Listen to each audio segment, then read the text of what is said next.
Yeah, we straight chillin', serial killing, pre-cold villains on the mic, got you reeling. 5-star rated from the floor to the ceiling. If you catch a 1-star, no time for feelings. Got a demon DJ on the ones and twos by the name Beelzebub, so don't get confused. So grab a seat by the fire, roast them all over two, and prepare to hear the legend of the straight chillin' crew. What up, nerds? And welcome to another empty-ass episode of Straight Chilling, the weekly horror movie review show where you chill and we kill, slice, dice, and chop up yet another horror movie. My name is Bob. I'll be your host for the evening. This is episode 568, recorded on Sunday, February 22nd, 2026. Tonight, we're talking about Randy's host pick. This is The Empty Man from 2020. Before we get into it, let me introduce everyone else on the show tonight. First up, calling in from Washington, D.C., we got the man of the hour. What's up, Randu? What's up, baby? You ready to talk about some empty mangs? It's so empty. It's terrifying. Fill this mang, goddamn you! There's nothing there. Oh my god.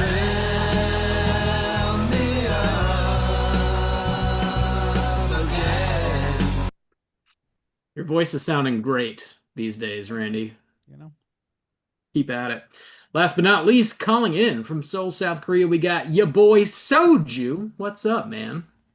Oh, what up? It's your boy, the empty Soju, the man. The I am empty the bottle of empty, soju. I am the Soju. I am the mang. Have you ever blown into an empty soju bottle on a bridge? Would you be conjuring yourself? We if actually you did don't that? have bridges over here in Korea, so that's not really something I can do. Ah, Just You just catapults. That's Swim all. across that thing. You just- We only hover here. We just use our hovercraft to get across the water, you see. Oh, You guys don't have that? Okay. Oh. Wow. Oh.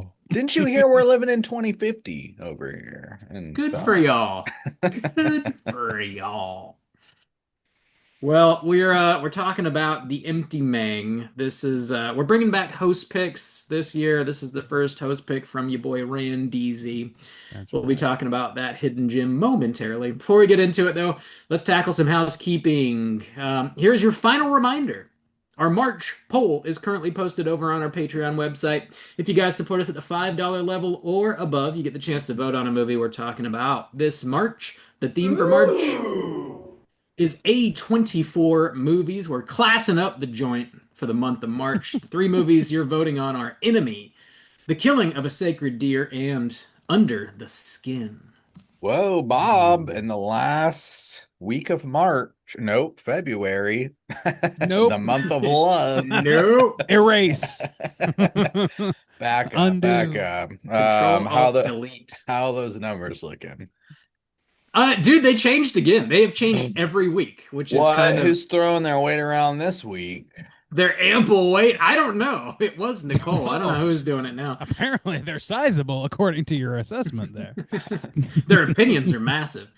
So, Okay. so last place is still Enemy with 10% of the vote, but we currently have a dead heat for first place between The Killing of a Sacred Deer and Under the Skin, both with 45% of the vote. Oh, Whoa, shit. it's I a love tight a tie race. at the end of the month. It's also Yeah. I don't even know if I said this to Randy, but since he already revealed that he picked Enemy, it's also worth noting that I have done a review of Enemy. It is on the Straight Chilling YouTube, and it was with Seth. We did that some Wait a years minute. ago for Creature You're telling me we have Comforts. YouTube content? So that is Since when? so that is available at any time if you'd like to hear my opinions on the film. Nice. Yes. That is, yeah. So, I mean, it seems like Enemy is not going to win, but you can still get some Enemy content if you want over on Well, you our can YouTube. still get the opinion, the only opinion that matters on The YouTube. So opinion. don't worry. The only opinion that The matters. only opinion. Opinion. Damn. The empty soju, the man opinion. Yeah, get those votes in. We got to break this tie. There's only a few days left in the month here, so hit us up over on Patreon to vote if you haven't voted already. We gotta see one of these movies come out on top. So make it happen. We're dropping mini casts every other Friday over on Patreon as well. We just dropped one. Your boy Bob was talking about Send Help. Next up, your boy Soju's talking about a little movie called Anaconda. That's dropping Friday, February 27th. Oh, And we're talking about the Jack Black Anaconda, not Whoa, the the good one. good, the Which the great one. that is a misnomer that's- by any stretch. Which the one good is one the d- good one? The good one has yet to be made, I think. my Randy. J-Lo is in the original. That's the only one that matters. Whoa. Randy. I mean, she's been in this one too, so Taylor's Spoiler. Is in a lot of she? things. Is she for real? spoiler.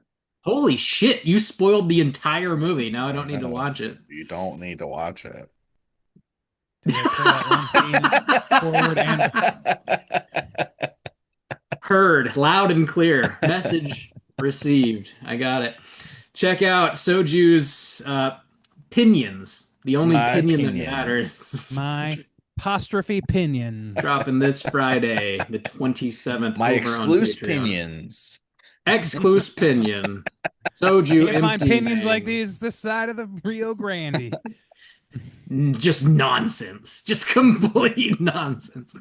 That's all we have happening over on Patreon right now. I do want to give a quick shouts outs to a good friend of the show, Nicole. She was on a couple weeks ago talking about Friday the 13th Part 2. Check out her podcast, Light and Shadow. She is also a very talented graphic designer, and she made a really dope new t-shirt design for us. I can't remember what episode this gag originated on, but we were talking about how Yes. funny. I know. It was Flesh for Frankenstein because they had the Yes. band sampled that Right. film. Yeah. Mhm. The I, band name have was fucking no, crazy. I never have anything to add to the news segment or to the updates, and you just took it from me. Randy, You just- take it away. Oh, you I'm had done. it. Oh, take it There's away. a T-shirt, people, provided by our friend, my friend Nicole from Light and Shadow, Mhm. who created a black metal T-shirt of the band of the show Grindcore. logo. Yeah, sure. Yeah, whatever. It's a core logo, hardcore logo, and that shit is dropping on the TeePublic as soon as this episode is done. And so, Whoa. as soon as we're done recording it, which means by the time you're It's listening to this, available. It's up. Go up. go check it out. Yeah. And there's also a link to our TeePublic in the show notes to this episode right now. Just click the one that says shop and it'll take you right there. Check it out. Yeah, big thanks to Nicole. That design looks thanks. sick. Appreciate Excited. you. I have to rock one of those in Seoul. Yeah. Hashtag. All the metal shows I go to. Appreciate. All the metal Korean shows. All those. I'll wear to the sure they have K-pop the same shows. aesthetic of not being able to read English lettering. That's the thing that they do in Korea. Oh yeah. Bob, I can't hear you anymore. Yeah, you're doing Tight. some things. Oh no, Yeah. you were just mouthing it, I guess. My dude's just deep throating the mic. I don't know. No voice, no vocals, just Uh-huh. deep throat. I think that's all the news. we Behind the got, right? scenes, YouTube. Check it out. Anything else we need to plug before I Actually- ruin it? I actually have something quite big I need to plug. A big that announcement. Yeah, well, of course, Bob. But no, I've got quite a big announcement here, a big kind of moment in my life for the first time ever, probably not the last, but certainly well deserved. I have finally been nominated for a Nobel Peace Prize. So I would appreciate everyone's support and get out and vote and, make sure. Get out and vote. Do you think it's a Critics' Choice Award? What do you think? The most peaceful What do of you man. think the Nobel Peace Prize? The is? most, So true. I live quite a peaceful life, lot of my actions are pretty do my own dishes and peaceful, stuff, you you know, know. pretty So cool. I recycle most of the yeah, time. if you didn't know, we, the citizens of Korea, have been nominated for the Nobel Peace Prize for our action last year during the martial law situation. So, you know, go ahead By and You did a jailing our lot. support your boy president, Soju the man. you won a peace I- prize. Wow, what a deal! I It's know you amazing did a other lot. people aren't taking advantage of such a deal. Yeah, Out there at the I front was essential, lines you know, in this takedown. as a Korean So, citizen. yeah. Essential. An essential worker. We gotta call Soju the man. It was fun. It was Oh, fun. I bet. I'm sure that's how all the Koreans would describe it as well. Just a- Jailing your a great president time. must be a great thrill, is all I can say. But that's all my news. That's all my housekeeping. All right. Democracy manifest. I think we're clean. Let's clean it. This house is clean. Let's get into the main event. We're talking about The Empty Mang, and we're kicking it off with the back of the box. What's on the back of the box?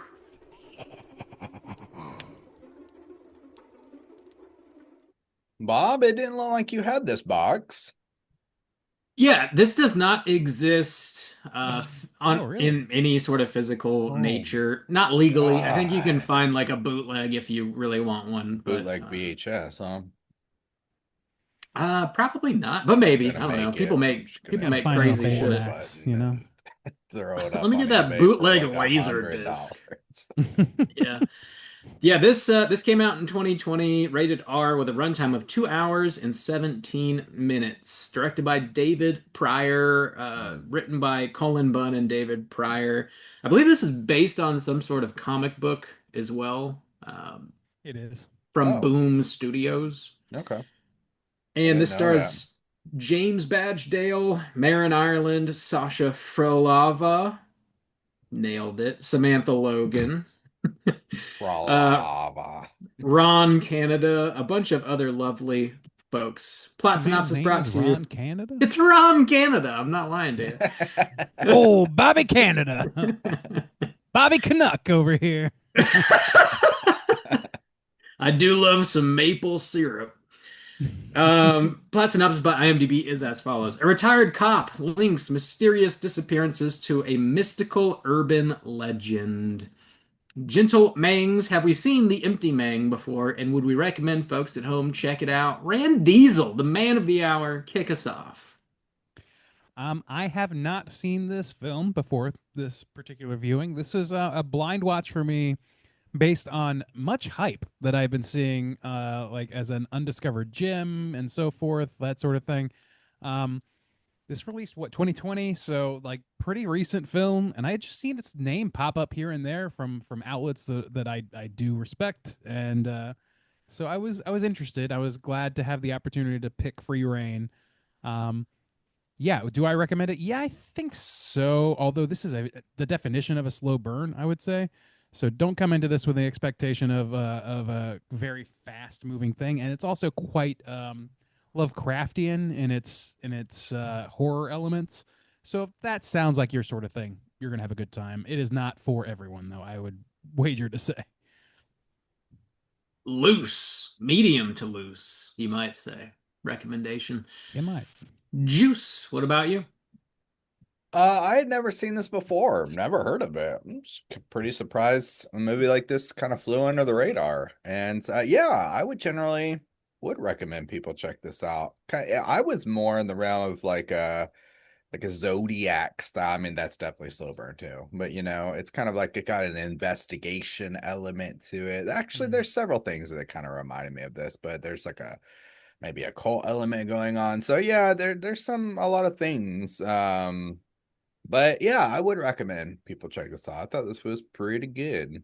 Bob, how about you? Would you recommend people check it out? Had you seen it before? First time watch for me as well. I All was right, aware that's of pretty it. rare for all of us to have a first time watch. It is, yeah, very. To never have seen it, yeah. I was aware of it. I think this one came out during the pandemic, and it fell through the cracks, and just kind of got forgotten about, which is a little unfortunate. It's a loose recommend from me, though. I think there's a lot of cool things happening in this, but I think it is overall maybe a little scattershot, a little messy, and we'll get into it. But I think general audiences, like if you're a fan of horror, you throw this on, you're probably not going to have a bad time. I just don't think it's going to totally blow a lot of people It's not away. gonna totally blow you. Not It gonna. won't blow you. It's Well, then not I don't gonna. want it. Not gonna happen. Bob comes quicker than Halloween. Am I right? You're right, Bob. Well, that sounds like a pretty loose recommendation, I guess. The average, call it a I think loose it sounds like a recommendation. recommend. Yeah, it's a Medium pretty recommend. Medium rare recommendation. It better be medium. If it comes out well, I'm sending it back Send- Throwing it on the Sending it- ground and I'm suing. and I'm pissing in your face. Damn.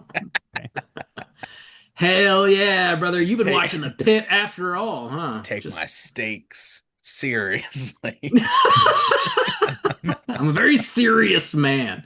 I'm very peaceful, but when it comes to my stakes, It's war, baby. Steak.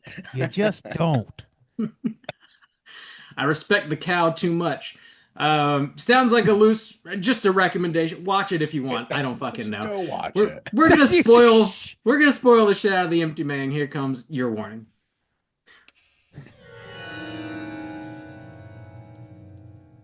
Spoiler warning.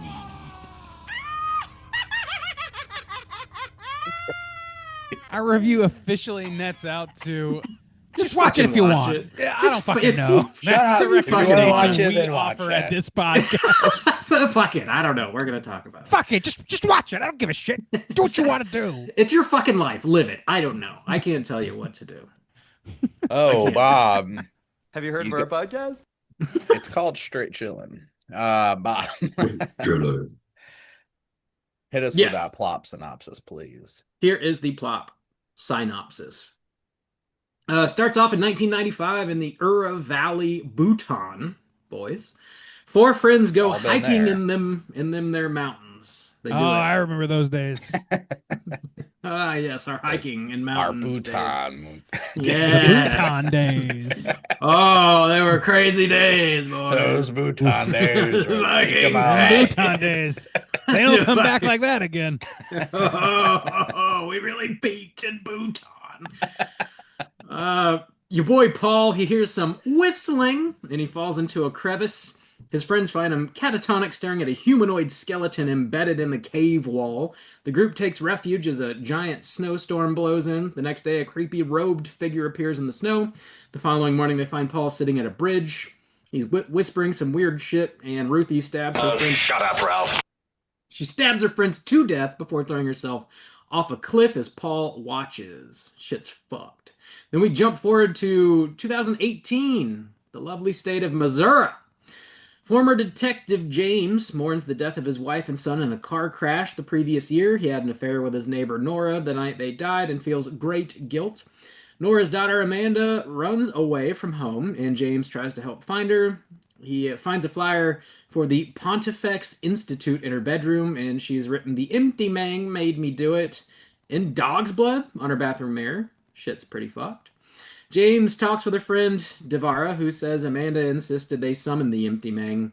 The urban legend goes that if you cross a bridge at night and find an empty bottle, you blow into it, and you summon the empty mang. Afterwards, the first day you hear him, second day you see him, the third day he comes for your ass. James investigates the bridge, finds a bottle, blows into it, and he finds the hanged bodies of several of Amanda's friends that summoned the empty mang previously. That night, Devara is also stabbed to death in the face by the empty mang. James researches the Pontifex Institute, which turns out to be a cult. He sits in on a lecture by its leader, who mentions the empty mang. He then investigates a cabin where he was told Amanda might be, and finds creepy videotapes and files on Amanda, as well as an empty mang file with his name on it. He witnesses a fire ritual and is spotted, but he narrowly escapes. He hides Nora in a hotel. James kidnaps a cult member and beats his ass until he says there's a Mang in the hospital who is the Empty Mang's speaker. The Mang turns out to be Paul from the opening scene of the movie. Cult members regularly visit him to get messages from the Empty Mang. James finds Amanda in the hospital who says Paul's dying from the strain of being the Empty Mang's mouthpiece, and they need a new vessel. She tells James he is a tulpa, which is a new vessel for the Empty Mang to inhabit, and all of his memories and relationships were fabricated by the cult to ensure the Empty Mang's connection with him through pain, loss, and fear. James has only existed for 3 days. Then there's a weird limbo flashback chase sequence thing where the Empty Mang goes into James's mouth and inhabits his body. James then shoots Paul in the head several times. All the hospital workers now bow at James's feet as he is the new speaker for the Empty Mang. Roll them credits. Boom. All right. The Empty Mang. Mang. So I really like this intro, and this intro essentially Mhm. could be a short within It itself. Totally. is. I mean, Really, it's I almost a think it'd half be- hour itself. Like, it's kind of crazy. Is it that long? Wow. Okay. I think Yeah. it's like I think 20, it's- 22, It's 25 20 minutes. to 30 minutes. Something like that, yeah. All right. And then the title card drops there, and you're like, "Oh fuck, yeah!" Like I did, they had sucked my ass in at that point. I didn't Yeah, I realize was they like, had I don't know Final where we're going. I Destination thought that thing was where going that's to the best be. part of the movie almost. Is the Yeah, fucking yeah. intro. I completely agree with that. Actually, I love the opening of this movie. Yeah, Yeah. that skeleton Incredible thing looks That's like the dope best as hell. fucking Yeah. thing of this movie. It's like very like it reminded me of that scene from Annihilation, like, Yeah. where Mm. they find the corpse in the pool or whatever. It's Mhm. like where it's like just this inhuman but human Human looking enough, thing. yeah. It's very very cool. It is cool. I even have it like I've been looking at it because it's my background for YouTube. If you go in there, and it's because it's got this kind of skull of a human, but then it's got fingers, but there's like 9 of them, and they're 50 super fingers long. on each. This guy can kill on the ivories. I'm telling you that. And then you can see the kill on the eye, damn. And then it's almost like it's got wings, but then it's got these kind of like maybe extra legs and stuff too, but also It's got human-ass spider legs. Yeah. Would it's fucked would you up. say you're worshiping it at this point, Juice? Is I that what guess you're? so. Well, I only Oh. worship myself though, so no. Oh, to maintain the peace. Of course, it's all for Yeah. peace. It almost has like a That's thing, why you get awards. a thing aspect to it because it's got like these multiple different like creature aspects, and it's Yeah. like stuck in the wall, and this like snowstorm blows in. Reminds me of Thing a little bit. Kind of You know looks what like the an thing is about it? angel, Yeah. I sure like the Simpsons mall Yeah, angel. that kind of yeah. Kind of.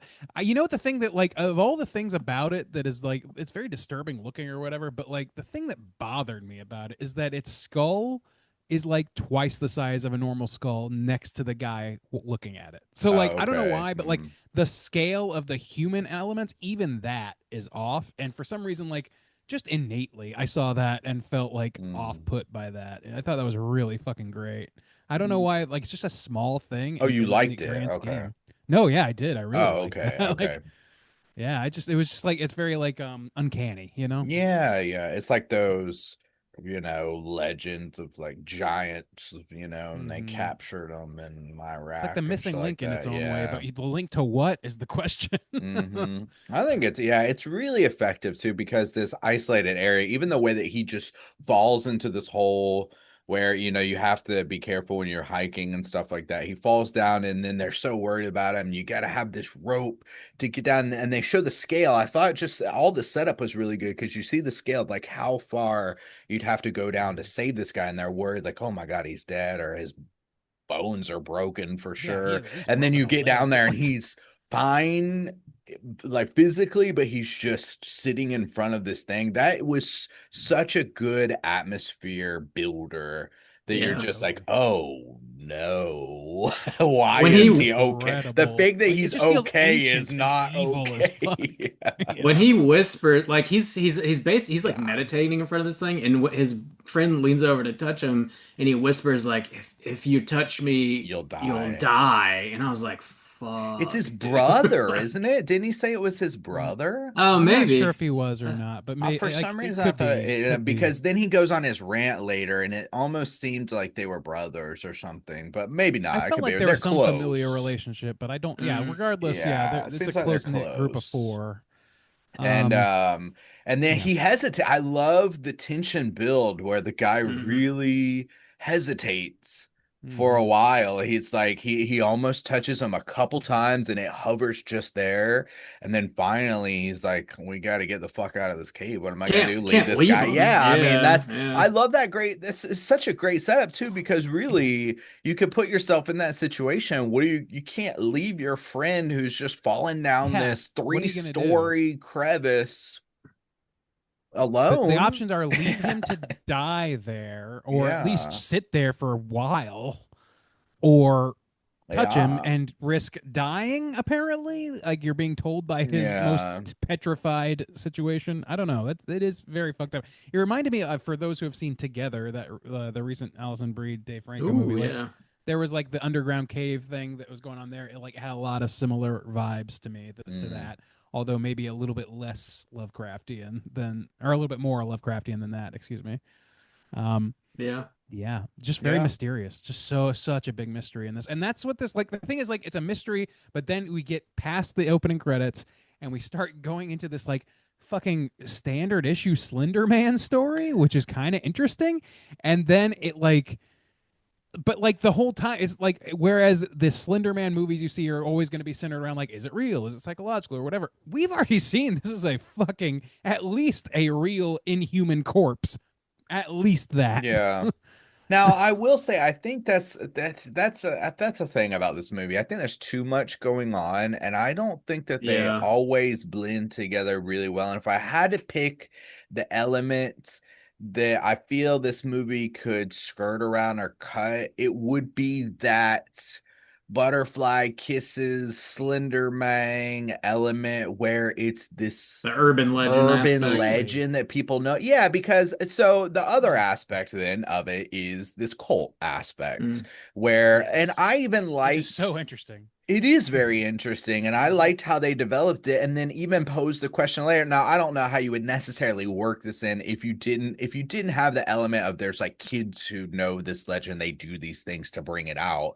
But I did like them then later teasing the idea of like, no, this cult is the one who hung these kids. They'll literally go to any links to support their ideas or stuff like that. So I liked that idea, and besides the opening scene, one of my most favorite scenes was when he goes to the camp and they're fucking Oh my stomping God. around that fire. I was That Yeah. like, fire dude, scene's this is legit right here. when he does like the good step horror. back, Yeah. back, They like all- that That shit, was which is great. amazing Step in because it calls unison. back to Yeah. that opening scene perfectly. I And he was love like, that. nah. Like that was like the Hauls ass. terror centerpiece of this movie for sure. I But love like, I that don't know if I scene. agree. Like, I kind of like that they have like the Slender Man thing in there, because to me, like, it's like a matter of a cult making their ancient, unknowable deity accessible by way of Okay. childhood dalliances with what is ultimately like Bloody Mary or whatever, that sort of shit, like urban legendy things that makes it palatable to kids who just feel like they want to play like they're testing the limits of reality or whatever, because they're told that something terrible could happen if they do this. I really like that as a way of accessing the vulnerable youth. You know what I mean? As a Yeah, cult. I see that. But also too, Yeah. the I think the problem is the lore around it though. Like we see it work so efficiently for these kids. Like it's got almost like a Ring style thing. I think that's what kind of bothered me a little bit too. It was almost like a little too basic where 3 days. But I think the Mm. problem with it is in the initial setup that we see, he doesn't blow into that tube thing in front of a bridge until the people are about to die. So that doesn't happen in the initial interaction. He's possessed by looking at the skeleton.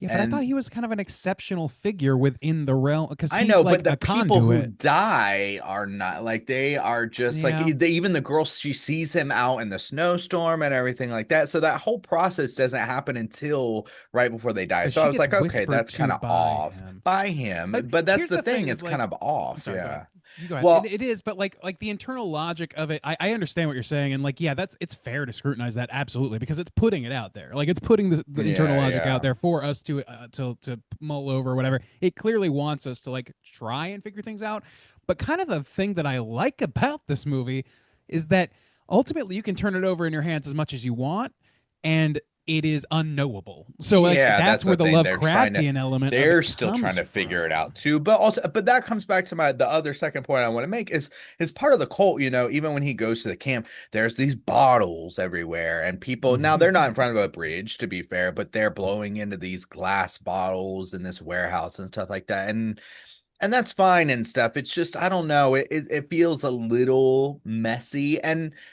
to be fair, like, I generally, with things like this, I do love ambiguity. You don't want too many things explained. And another problem I do have with this film is I think I'm not ultimately satisfied with where they decided to end it all at. I Yeah. felt the ending of this movie felt very unsatisfying to me and felt like they needed to explain everything. And I didn't like that. So I do like Hmm. ambiguity. But yeah, I don't know. I didn't like this ending very much. Or it just didn't really, Really? yeah, feel satisfying. I I mean, really sorry, enjoyed go ahead. the urban legend aspect of it because that sort of story is just really up my alley. And getting this brand new urban legend that they've created for this movie that we've never heard of before is just really, really interesting.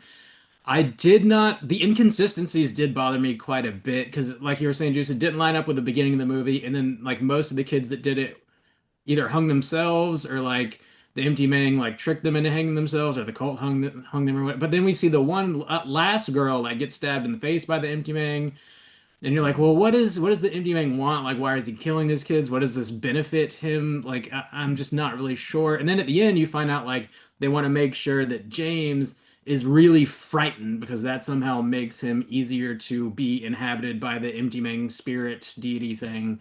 And you're like, so this is all just to scare this guy, this Tulpa that they created.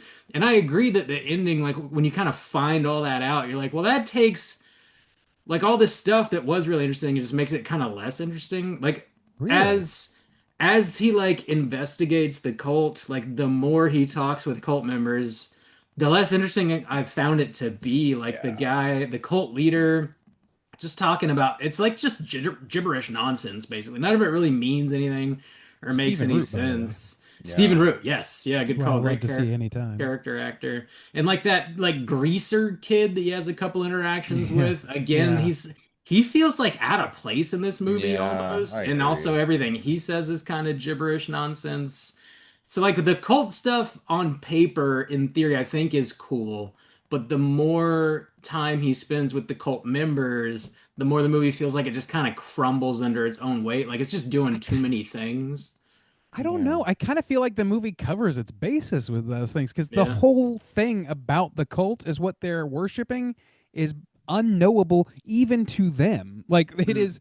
it is something that is beyond comprehension because it encompasses all of comprehension is what they're ultimately saying is like everything that you know, everything that is all it's all unified.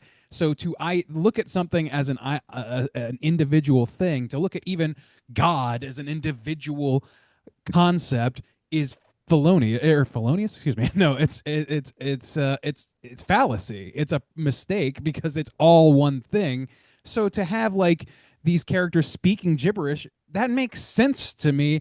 And it also adds to some of the terror for me. At least it'll add some of the foreboding because these people like you look at them as a rational person, you say these people are speaking gibberish. These are clearly fucking delusional people that are capable of anything, and they run very deep. and they do all kinds of crazy shit.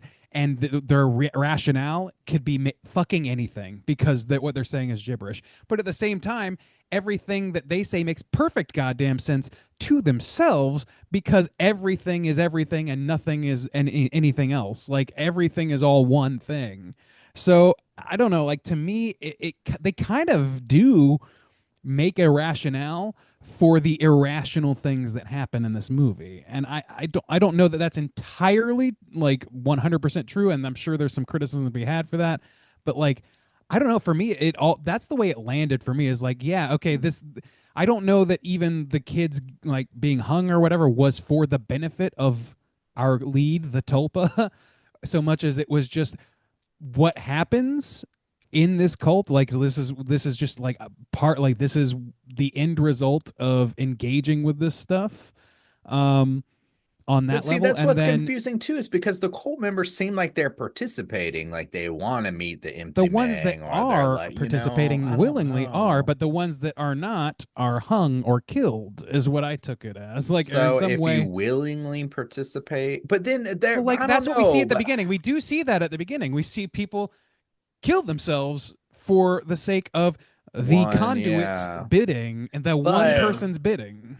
like one element too is like when the girl is sitting in the car with the cop and she looks over and like all five kids Mhm. are like, you know, meditating on the sidewalk, and they all look over Yeah. at her in unison, and then they do that same kind of exact shot with people in the facility where they're all looking into the black square, which is like looking into the void or whatever. Mhm. And it almost seems like they had these cool visuals that they wanted to incorporate to build tension, to build a kind of horrific atmosphere, creepy atmosphere, but it doesn't really mean anything on a consistent level to the lore of what's I going don't know. on.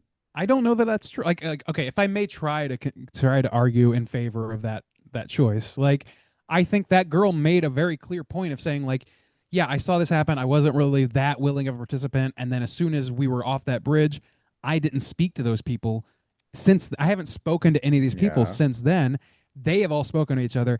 They have been whispered to by whatever fucking dick tip haircut, whatever her name is, Amanda. Um, she has a terrible dick tip haircut. But Okay. she she's the only person that has not actively engaged with those people that were on the bridge with her. So she is not like is still kind of separate. And then the way she is engaged with by the empty man, as it were, is by thinking about him, which is what a tulpa is, which is what all of this is about. Is like if you think about it, it becomes manifest, it becomes real. That's what happened with our lead character, and that is what this empty man is. Is like if you ruminate on it enough, it is a real thing, even if it is like nothing, even if it's just the concept of the bridge between worlds or what, like whatever you want to call empty man. In the end of the day, whatever the gibberish is, if you ruminate on it enough, it becomes real and it becomes dangerous to you. And she ultimately stabs herself in the face, imagining the empty man doing that. So I don't know. I to me, it's like it's about it's kind of that Freddy Krueger concept of if you're afraid enough, it becomes real. I think that's the way that like it makes the most sense to me. And in her case, I think it makes pretty good sense. In his case, in the case of our lead guy being a tulpa or whatever, like first of all, I was pretty blindsided by what that ultimately became. And looking back at it, like it the movies like they put you as a viewer in a similar situation as him as the protagonist, whereas like they make you invest in what his trauma is and try and understand who he is and where he's coming from, just to have all of that stuff not fucking matter. So his entire life history does not fucking matter at the end, and so he becomes like the definition of an empty man. He is a creature of flesh with no purpose except to do this thing, and all of the feelings that you felt for him and about him and that he felt about himself, none of that shit was real or mattered. And so it's very bleak and awful. I I feel was like that's pretty good. I was a little confused at the end when they say like he's only been around for 3 days and all of his memories were fabricated, and he tries to call Amanda's mom, and she answers the phone Nora. and is like, I don't know who you are, don't call me. And then he goes like back to his house and it's completely empty.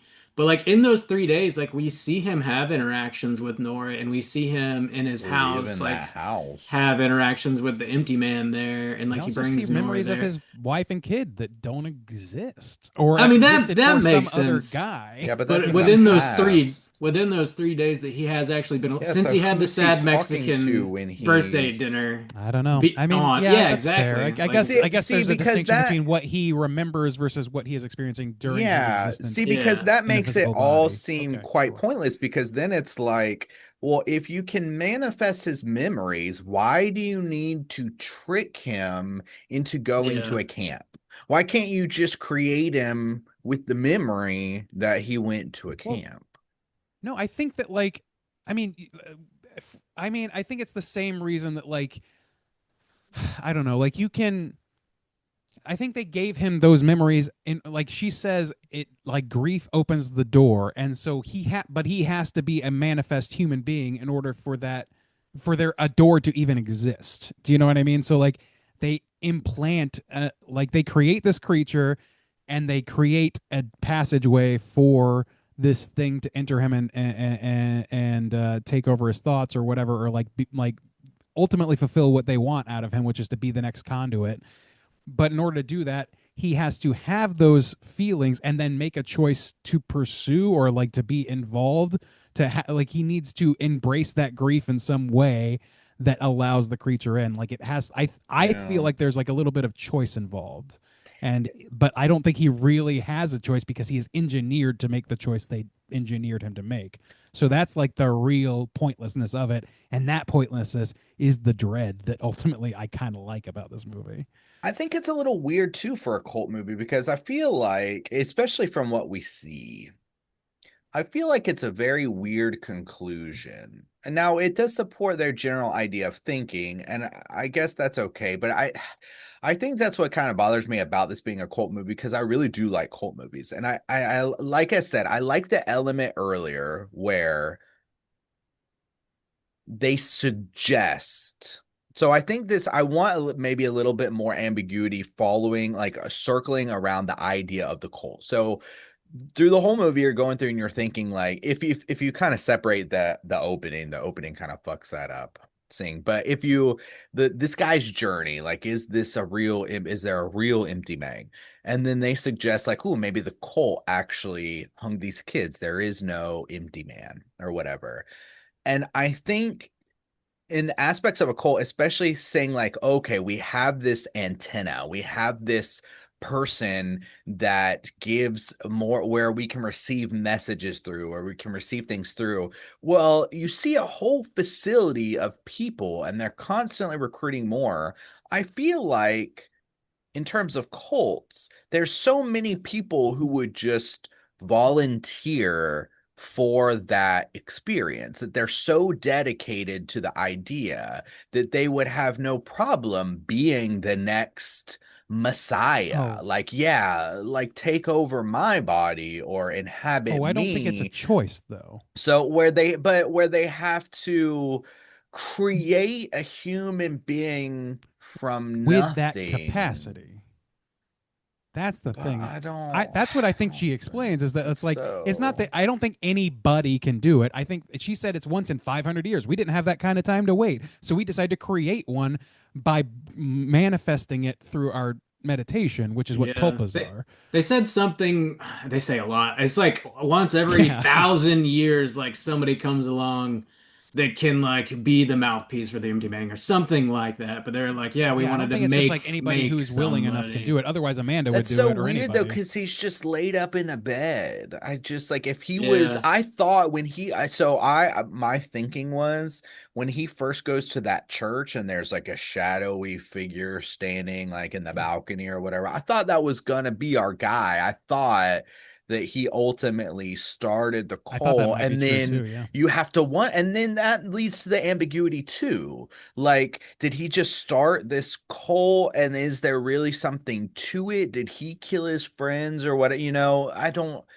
I Well, I don't think they know. make I that don't pretty like the clear. big info dump explanation of just this man being created out of nothing. That just doesn't feel very I mean, satisfying that's to me. fair. That's fair. Like, I do think that like there's something about that, but I do think It's that's the rug pull that they're trying to go for. And I also think like as But you far could as like never the cult, guess that though. As far as like a rug pull, if you sure could you like could. They said see tulpa at the the beginning of the movie. signs. Yeah, yeah. I guess it depends on if you know what that is or whatever. But like, I don't know. yeah, They it's talk about some of that stuff. Like, I know about that stuff because Twin Peaks covers some of that shit. But I don't think that's like uh, super common knowledge. I didn't probably know. not. Like it's a Probably word that not. I had heard, but I didn't really know much about it. Like I don't know that I could name another Tulpa movie. So that's like kind of a cool original thing for this movie I to play mean, kind around of with. Freddy Krueger. Like I said, it depends on which movie you're Yeah. talking about.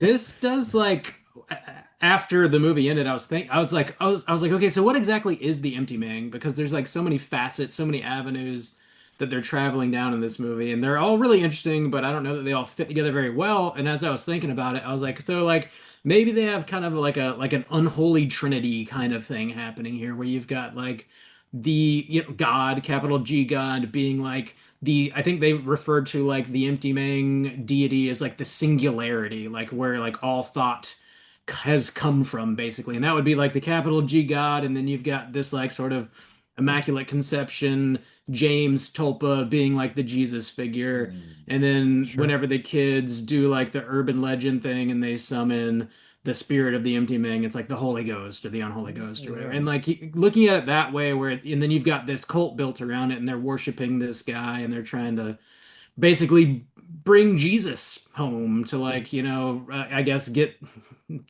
to murder everybody. Like I don't know what Well, their that's the thing is like I ultimate think goal the end is, goal but is mass destruction and chaos. Yeah, suicide.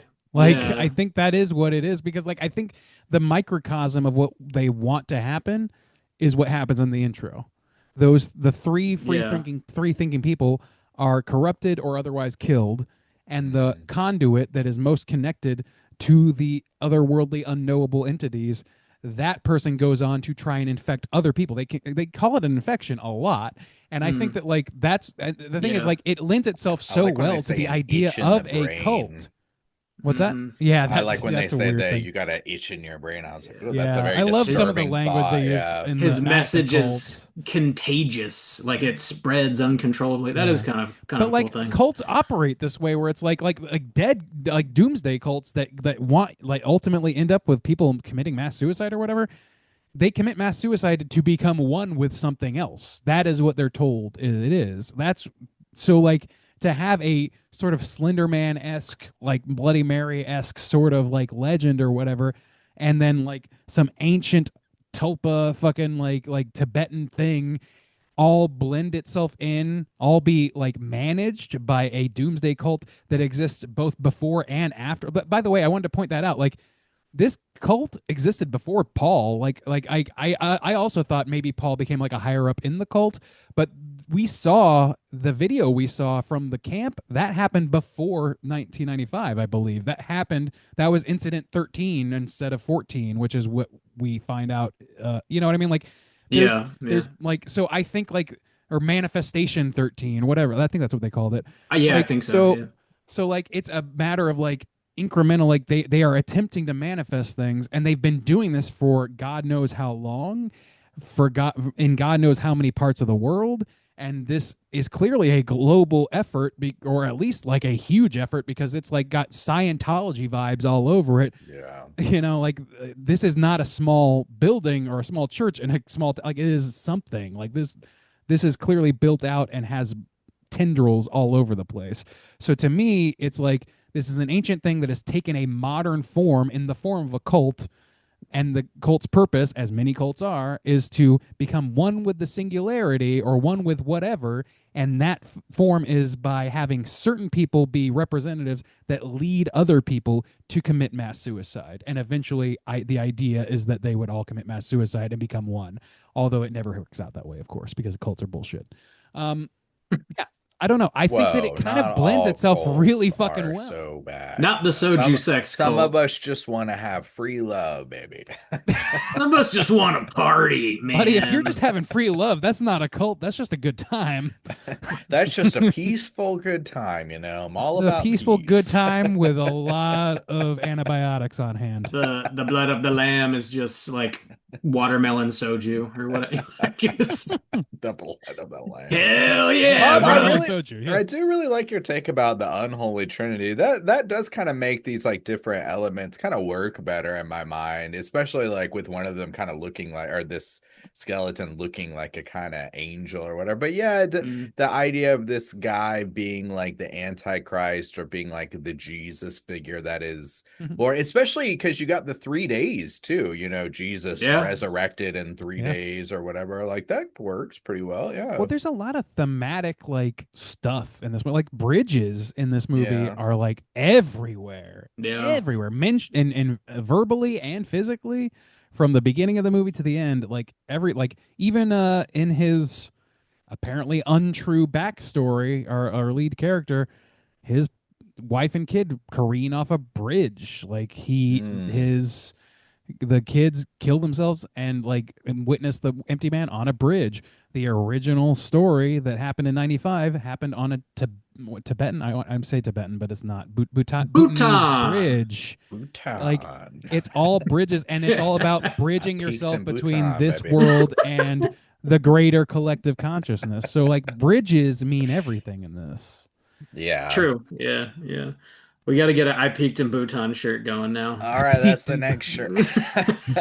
Straight shot. Nicole! I peaked in Bhutan. I'm putting up the Nicole signal. I peaked in Bhutan. I peaked in Bhutan. Let's go. In 1995. It's a hell of a winter. Yeah. Oof. Yeah.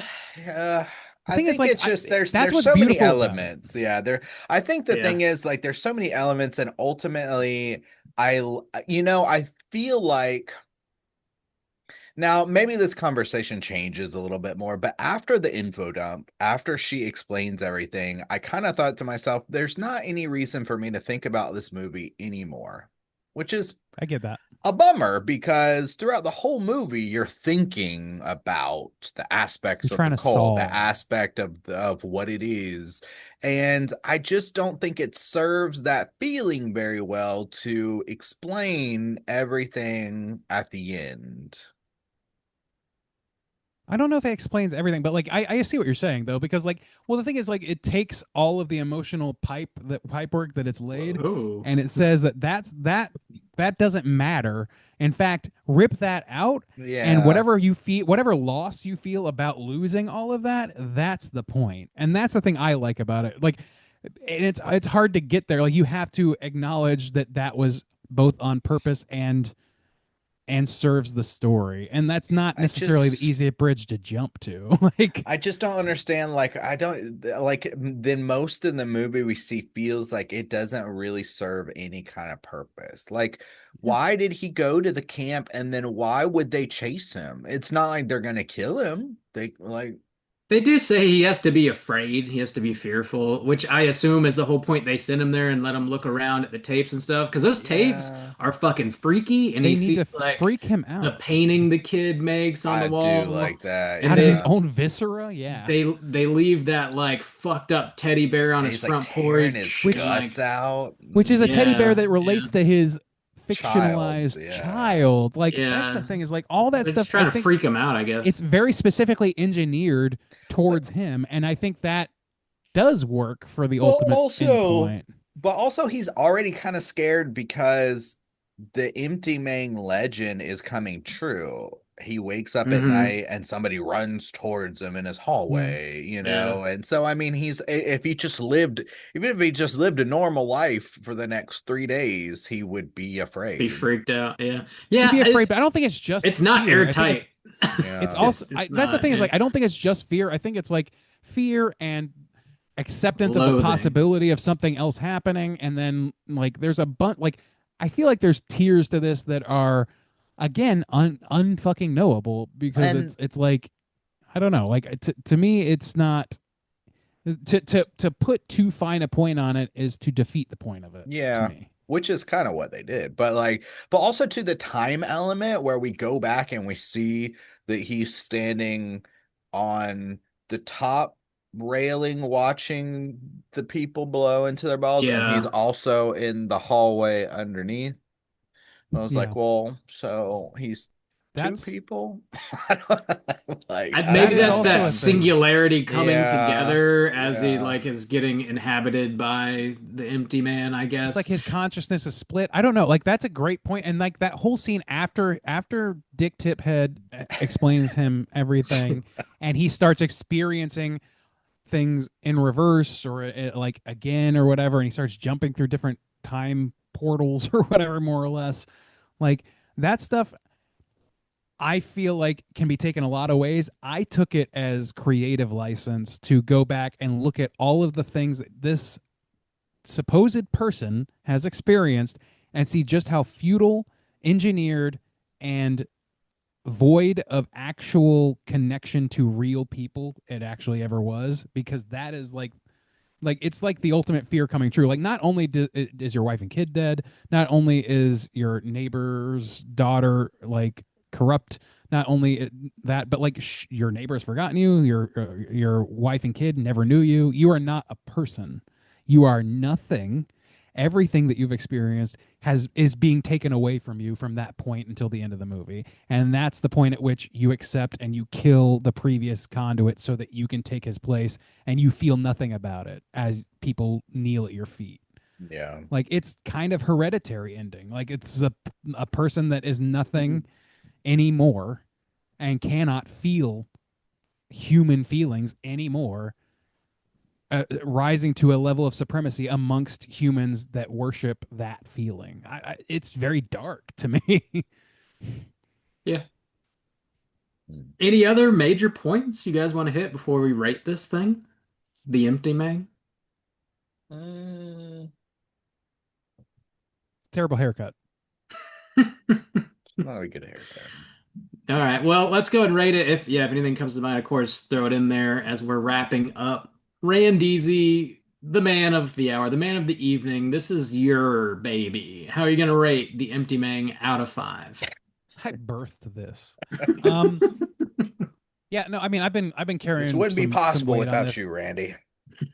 It's I've been true. carrying a little bit of weight of this. Came very close to choosing something different. Thank you to the librarian, our friend the librarian, for kind of like pushing me over the edge in this direction, because I had been meaning to watch this for a while, and this was my excuse. So, um, that said, I like this movie a lot. I carried a lot of weight for it in this conversation because I do think it's kind of a vexing movie. I can totally understand why.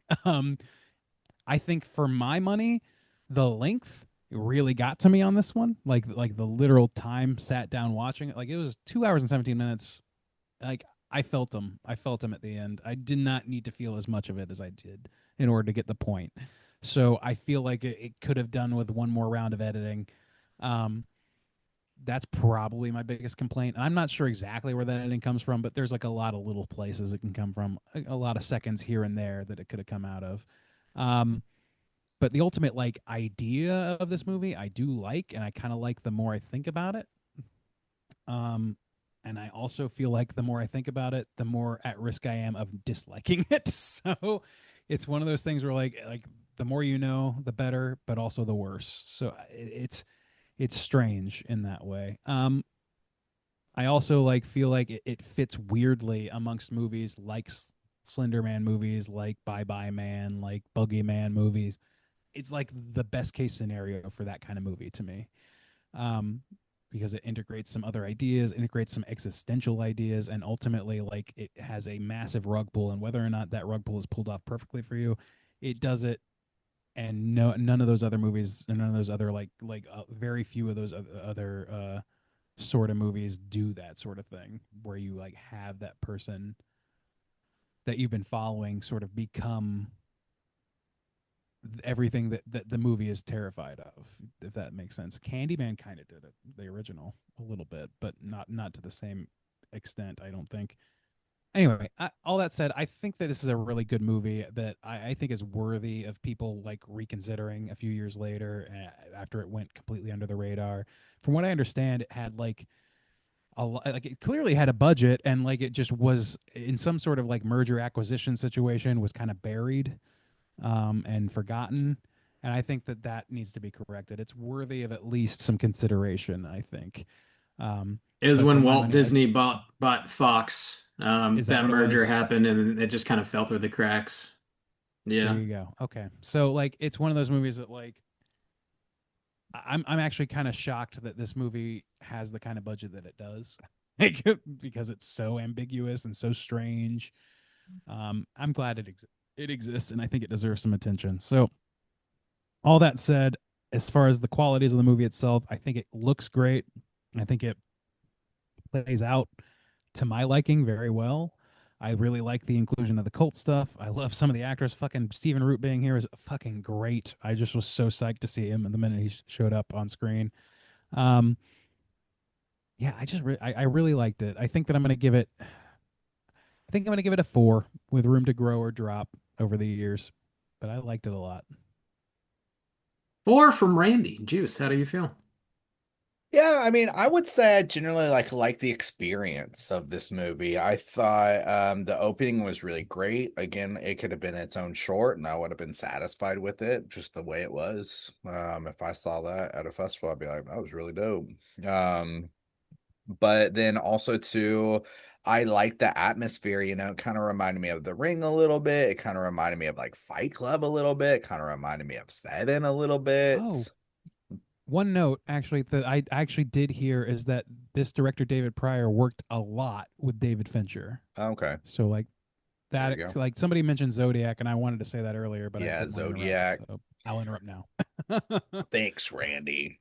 Um, but yeah, so I like the general vibe of it. There were some really cool standout scenes I think will stick in my mind. Again, that fire scene was one of them and reminded me of another movie that I'll probably pick for one of my picks later this year, maybe around Halloween actually, if we're doing seasonal ones. But yeah, I really like that element. I like cult films. I thought like even, I found it very interesting the scenes where he goes and the guy is preaching almost, and then he goes and explores down further and further, and you get into these spaces that make you feel like you're in like inside, or these weird spaces, these creepy underground meeting halls and stuff. It was just a cool vibe. I liked, and then you get the kind of more traditional scary scenes where, you know, he's right behind the door and then he goes out and the door's open and like, or the empty mang's running at you and you're like, holy shit. So it's got the ghosty elements too, or the bridge elements.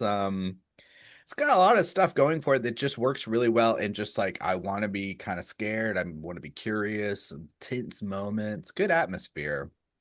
Love this angel demon design thing. That's really fucking cool. It's got a lot of strong elements to it. It was just that ending that made me go like, oh, yeah, I guess. And lose some interest there. But it's been a fun discussion. I like thinking about it. I think I'll also give it a 4. Yeah, I think it was 4 pretty from good. Soju. I was a little Yeah, I surprised by think it that. was pretty good. Yeah, The I empty thought bottle of man. well, I thought the lowest I would go, I was considering like a 3.75. But I think just I really enjoyed my experience, and the thing that would like keep it from being like really, really just rock solid 4.5 or something is just like that explain ending. So it could drop a scotch. I could see it dropping a scotch, but I really enjoyed this watch of it. So Hmm. yeah, 4 is fine. Uh, I don't think that'll hurt my reputation of peace too much. Bob, how about you? Disrupting the peace, are I hope we? not. I hope not. Bob, how about you? Where are you gonna rate the old empty mang? The Empty Mang. An interesting movie. It's got a lot of really cool stuff going for it. I saw like some blurb on the internet that suggested that David Pryor, the director, like maybe hadn't finished the film when it was released. And I kind of feel like that might be the case just because like some of the some of the editing feels like it's not quite completely done. They do some cool things where they like drop audio completely out whenever you're summoning the Empty Mang, and I like that kind of stuff. Some of it sounds a little unfinished. Some of like the scares are like when Empty Mang's running at you or whatever. They just feel like they're not totally like the craft isn't completed, or like maybe just like he hadn't directed a whole lot of stuff and like this is just kind of what he was able to do. So like the scares oftentimes felt a little hokey to me and not super scary. But it does have a lot of very strong visuals. Specifically that angel skeleton thing, the giant bonfire is great. The creepy VHS tape stuff is great. I remember, all that for sure. There's like some of this like neo-noir stuff where he's doing the investigation and he's talking to that like greaser kid, and that shit just didn't work for me. I thought it was written kind of poorly. The dialogue just took me out and I found it to be kind of uninteresting. And like Randy, I definitely felt the runtime on this thing. Like if they took 20 minutes out, I probably would have enjoyed it a little more. And that, like I said, a lot of those like dialogue sections where he's doing the investigation stuff, like take that out, it wouldn't bother me at all, personally. Something I thought was like just terrible writing, but actually turned out to not be and like kind of just be baked into the story is like he just keeps saying I'm from San Francisco. He says it like four times in this movie. And then when he finally finds I his drive a file, Dodge Stratus. right? When he finally finds his file with stuff in it, he opens it up and it's got like a newspaper Man article from or San something. Francisco. It says growing up in San Francisco on it. And I was like, what the fuck is with San Francisco? And like at the end, you find out he's not a It real was kind of person. funny the first time he said it. He was like, okay, yeah, Yeah, there's he some just kooky types out there, but like, that shit was keep blowing my hammering it. mind. That's Um, funny. so yeah, that turned out to be pretty damn funny. But like, yeah, I think we kind of touched on everything else. I love the urban legend aspect. I generally like the cult ideas of the cult, but like the more they talk and the more time you spend with them, I think it's just kind of silly. Um, and that opening 20, 30 minutes, whatever it is fucking amazing. So like there's a lot of cool stuff happening here. It just feels maybe a little clunky and not completed, perhaps. Still worth a watch, I would say. This particular movie, I don't know that I would ever want to watch it again because it is so long and like, you kind of feel that runtime. I don't know that I'll get any more out of it if I watch it again. But I don't regret having watched it and would generally, like I said at the beginning of the show, give it a light recommendation. So 3 out of 5, definitely more good than Whoa. bad. But I'm not quite as high on it as you guys are. That's going to put our aggregate at a 3.7 though. So not bad for the Pretty Empty good, Meg. Rico. Solid pick, Randy. Good job. Yeah. Don't Thank don't you, fuck it librarian, for up pushing next me to time, the edge there. Randy. Don't do Hmm? it. Let's go ahead and Definitely. jump over to our Rotten Maters segment and see what the critics and users have to say. Certified fresh to death. Sorry, I'm looking at the Rotten Tomatoes page for this movie, and the still image they use as the header is the lead character giving the most manic fucking wide eye I've ever seen. It's very funny to look at. Anyway, I'm sorry, I'm very distracted by that. This is the Rotten Tomatoes segment in which I'm going to have these two gentlemen guess within the best of their abilities what the aggregate positive score is for both critics and users on RottenTomatoes.com for The Empty Mang. There are just 30 reviews for the critics to keep in mind, and then 1,000 plus user ratings to keep in mind. So keep that going. With the Tomatometer of the critics, we're going to start there and start with Soju tonight. Soju, like I said, there are 30 reviews from critics on the Tomatometer. What percentage of those would you wager are positive reviews? Critics. I think critics might sit more closer to Bob. I think Bob might be a man at the I don't know, he's pretty critics. smelly. Um, so I'm gonna say, I think 69 dudes is a little too high, honestly. I'll say Just 4 dudes. 60. 60 dudes. That just doesn't ring right. I know. Just not Bob- enough dudes. We need Give me the 9 more dudes. What am I doing here if I don't have 9 more dudes? Bob, how about you? You giving me those 9 more dudes, or you got something else in mind? Yeah, this is a kind of a difficult one. I feel like it's not gonna be loved by critics though. Yeah. So I'm gonna give you what I know you want, Randy, because this is your Whoa. evening, this is your night. It's not the 69 dudes though. I'm gonna give you what you really want. The 55. 55. All right, we got the 55. You went low. I'm a little surprised. Okay, let me do a little quick brain math. Yeah, 13 percentage points is the gap between the correct answer and one of you. Probably got those. 13 percentage points. That's not nothing. So keep that in mind. That's something. Yeah, That's a there's hefty 30 something right reviews, there. 13 percentage point differences from 73% Mm. correct. Soju's gonna walk with this All one. right. Walking. Yeah, 73% positive. So Should have took the dudes. should've took the dudes. Nobody wants to take the dudes. I mean, I know. Yeah, I Yeah. guess I should have taken the dudes. Now I'm left We all should've- unsatisfied. Should have taken the dudes. One they thing always that I leave me read that was- satisfied and smiling. So Another one thing. joyless climax.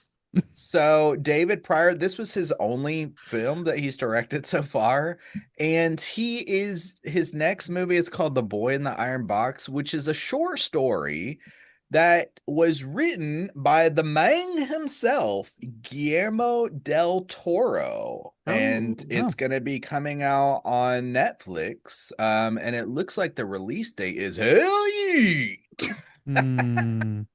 Does it have a release date though? Does it? Well, that makes sense though, I don't because he know. apparently. I'm sorry. Not that I see.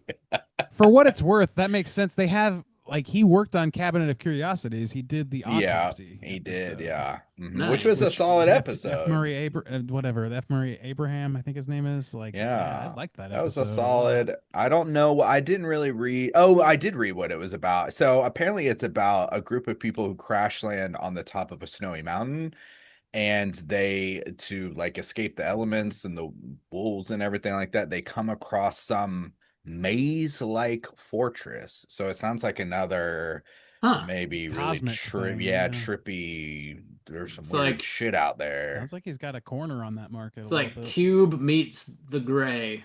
The Gray Cube. Gray Cube. Yes. They called me Gray Cube. Excellent. Call me Let's move on Soju to the Mag. poopometer, or the poop popcorn meter, or the users, as we sometimes like to call them. There are 1,000 plus ratings from users. I'm going to start in reverse order and give Bob a first bite at the apple. What percentage of those 1,000 would you say are positive reviews? Man, I generally thought it would be higher than the critics, but that seems like too high now to me. So what the fuck? I don't know. Just give me the dudes. I'm riding with the dudes. 69 dudes, please. Oh my god. 69 dudes! Soju, what are you going to do without those 69 dudes? 70 Actually, dudes? 71 dudes? I actually think that people are gonna like this less maybe than the critics. So I'm gonna take 65. Keep it close here. 65. Okay, so we got 65 dudes. We got 69 dudes. One of you, just one of you, is 4 percentage both points of us? away from glory.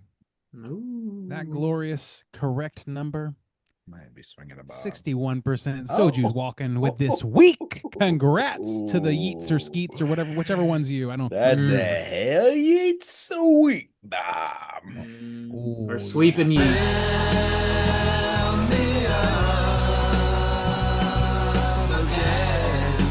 We just got And we're sued. demonetized.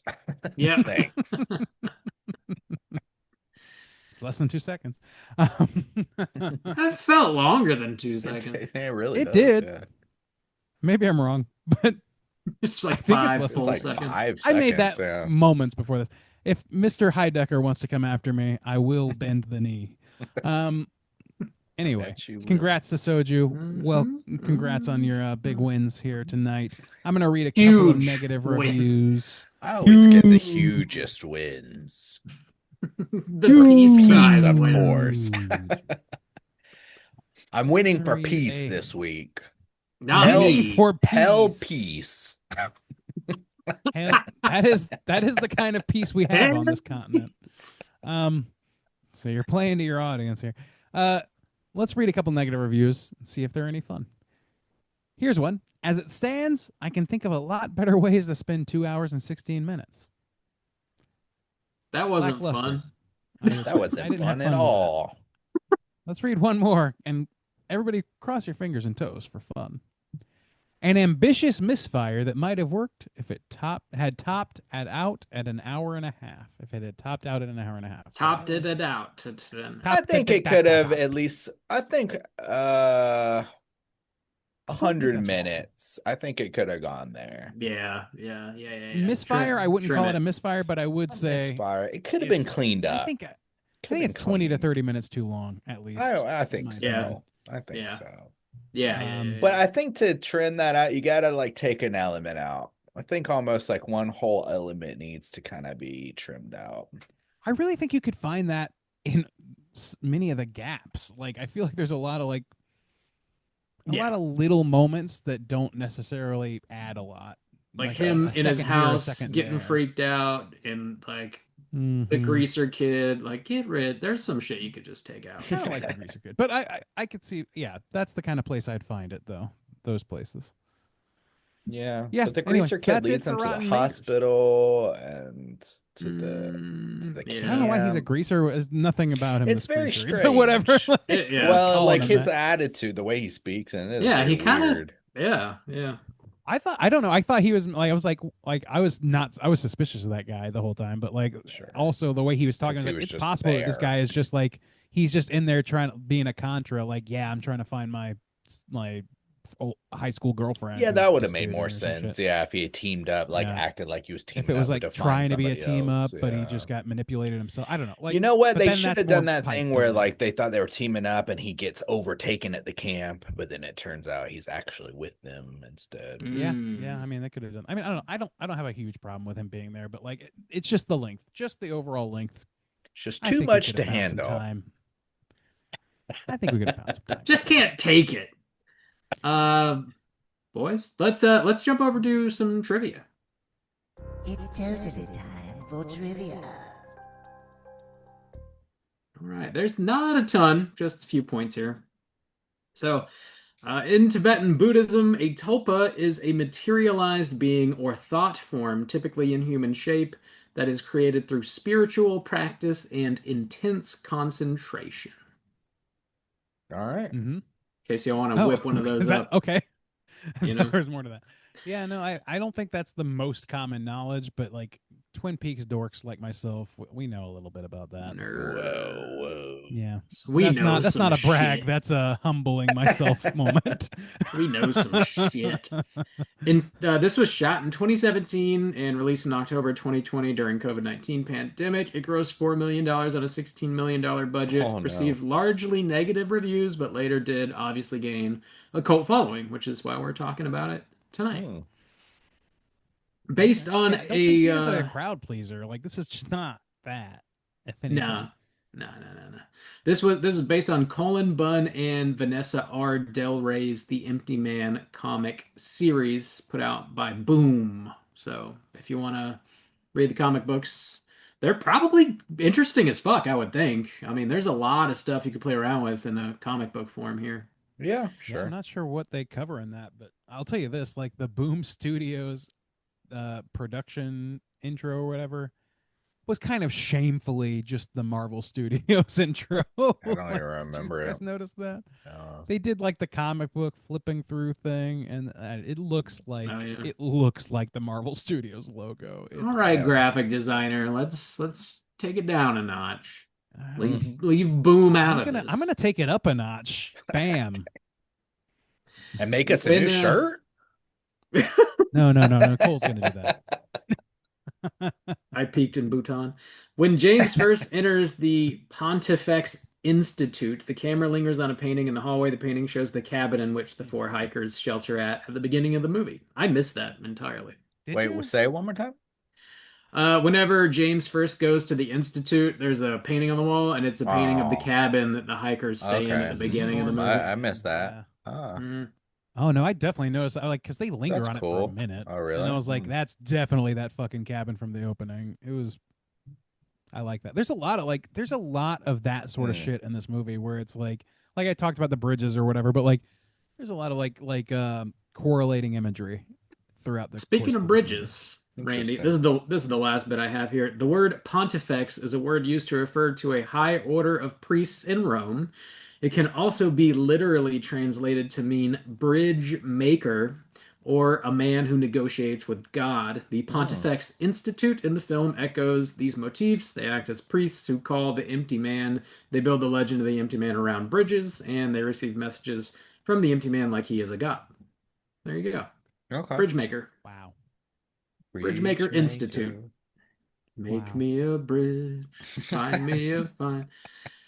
That's all the trivia I got. Let's talk about our cooter of the week. Straight chillin'. Gooder of the week.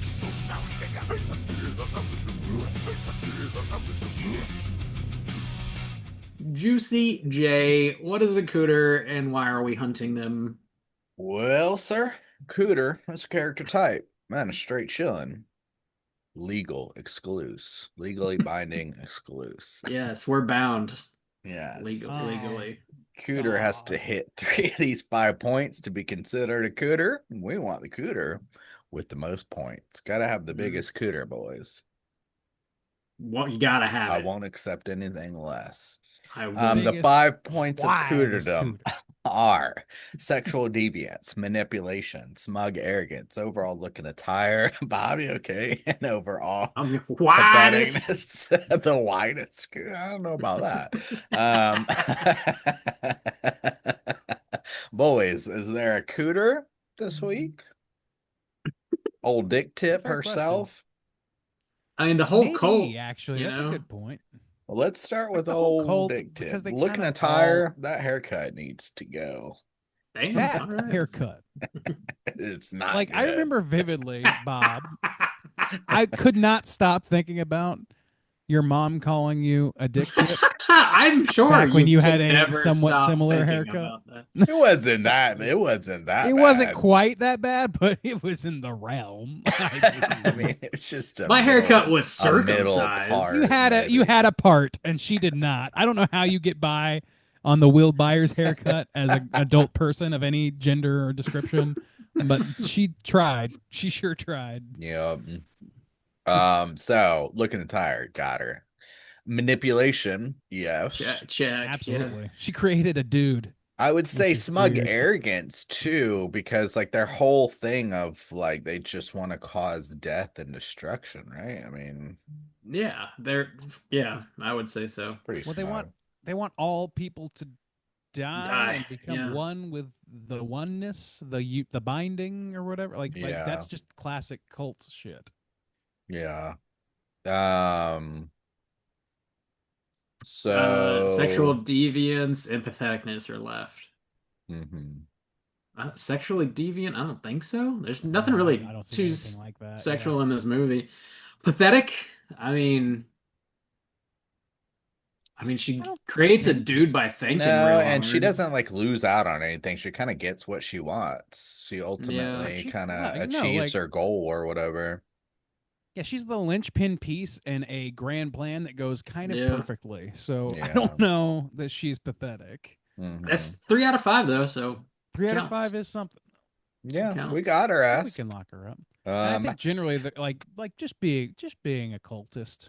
Yeah, I pretty would. I pathetic, was also going to but- pose, but I think it represents the whole cult of like the preacher Yeah. guy. You Yeah. know, I mean, it's just the manipulation, the smug arrogance. I think those two go hand in hand here. for sure. But yeah, I mean, it didn't seem like any sexual things were going on as far as I No. remember. That's true. So What a Not that we waste, saw. am I that's right? good, I guess. Oh, Juice, you didn't give a half star for the Yabos in this. Were there by- Yabos by in the here? way. Yeah, the when the girl was like killing herself in the sauna. Well. Oh, yeah. Oh yeah. Well. Yeah. You know what? We'll say it's baked in because I really kind of wanted to give it a 3.75, and even then I thought about changing my score back. So Oh. we'll just say it's baked in. Now it's baked in. Okay. So wait, but you gave it a 4, right? Yeah, I gave it a 4. So Yeah. we'll just say Isn't it a it's half a star for the quarter average? star. So it's Oh, you're gonna go a quarter. So we're really drawing lines around Oh, your I code. Well, I then thought you were fine. a I'm man of changing my score. principles. 2.5 plus half star. Okay, Yeah, great. A 3. At least I know I can trust your integrity now. I'm Mr. a peaceful man, Peaceman. so I've got a Yeah. lot of integrity. It I'm a takes a man of lot of integrity, especially to when it do surrounds peace. the breasticles of human beings. If you want to do peace, you Uh, gotta have integrity. I lost all my integrity in If you want to do Bhutan. peace, Bhutan. When you I peaked wanna at do some Bhutan, I peace. lost my integrity. I just left it all behind. Left my integrity in Bhutan. I left Put it on a bumper Integrity in sticker, Bhutan. dude. That's the T-shirt. That's fucking That's my hilarious. integrity in Bhutan. It's just like a bridge. Yeah. There's a bottle, a bridge, and it's signed the empty. You man. know. If you know, you know. Dude, that'd be deep. That'd be so deep. That is a Man. T-shirt for like just us, like The and three one of other us. person. Yes. And Yes. the library. Nicole, can have get one on too. it. Outsourcing. Oh man. Oh boys. I think we got the cooters. I mean, Yeah, the whole we got the cult. cooters. We Yeah, got that 'em. shit's wrapped. Wrap Lock it them up. up. It was Lock 'em confusing up. too. So, like, was he really talking to the mom? How could she not know when he calls her? I don't He's think I don't had know. conversations with her for 3 days. I They know her almost- daughter is missing, and he's we trying saw to it from help. his perspective. Everything we saw is from his perspective. So if his perspective is being informed by But he has the manifestations number. of cultists, So he But, like, calls the what- right number. He's got it. I don't think we can trust anything that happened to that guy. Like, I don't think guess. any of I that was like- necessarily happened. Like he's doing things for 3 days, but is Is he not doing But is anything for he 3 not days? really Maybe he's talking? not- Maybe he's sitting in that nothing fucking happened. chair the whole time and Yeah, maybe. imagining these things. We don't fucking. That's the ambiguity part. Maybe. yeah, it just feels a little loosey goosey, is all. 2.5. Plus a quarter star. Bob, go back and change it. All right, I will. I will. know. I'll do it. Boys, it's been brought to our attention recently by at least a handful of people that what you've been watching is It's fucking important. essential. It's essential Extremely to important. straight chilling. So let's talk about what we've been watching this week. Hey gang, what you been watching? Randeezy, what else you been watching? You know, I'm so sorry to say it's been light week again. Just a lot going on. Continuing on the Pit season 2. Man, this show is great. It's a great show. I'm caught up to speed, and man, I really love the performances in the show are incredible, and I'm excited to see where this is going. The way this last episode ended gave a very clear direction for the rest of the season that I felt like this one was lacking, and I felt like it was coming, but it just hadn't happened yet. So this, what is it? Episode like, Bob? What is it? Episode like 7 or something? Maybe 8 of the season. Season 2, I'm only on Mhm. like episode 4. of Yeah. I season just 2, don't. I think. The most recent release is like 6, 7, or 8, something like that. Yeah. And it gave like more of like an overarching, a bigger arc to the episode, to the season rather. Excuse me. Oh, I'm excited to see how that goes. Good shit, amazing shit. Honestly, I'm very happy with this show. I'm glad that it's out. I've been beginning a rewatch of Twin Peaks, starting with season 1, few episodes in, and this show is so fun to me. And like, as I'm watching it now, like for like the 4th time, I'm also like trying to see it from a first timer's perspective, and I kind of feel like there's definitely a part of me that's like watching this for the first time in 2026 has got to be less impactful than watching it even a few years ago, because there's so much good TV that is informed by the way this is structured, this first season in particular, that I feel like I just feel like it's not as novel as it used to be because it has influenced so much. So like there's something unfortunate about being as seminal as it is. But I'm still enjoying the fuck out of it, and it's got some great nostalgia vibes. And god damn, I want to go visit the Pacific Northwest again. I love that part of the country. Um, yeah, I'm enjoying that. I watched 2 films. One was Send Help, which Bob, I believe you released a mini episode on, Yeah. and I had great fun with that. Lots of laughs. Fucking Sam Raimi. Leave it to Sam Raimi to turn the Triangle of Sadness into like almost a slapstick comedy at times. Like it's Damn. fucking ridiculous. Yeah, check I love that out. Triangle of Sadness, but this is like the less thinky, more snot and viscera themed version of that, and I love it for that. It's very fun. Now that's Rachel the one McAdams has with got the range. poop-filled boat, am I right? Yes. That is the one with the poop filled boat. There's no poop filled boat More in this one. I'm so viscera, sorry to so- say, which is somehow the less viscera version of the equation. So it's a Sam Raimi movie. I'll just leave it at that.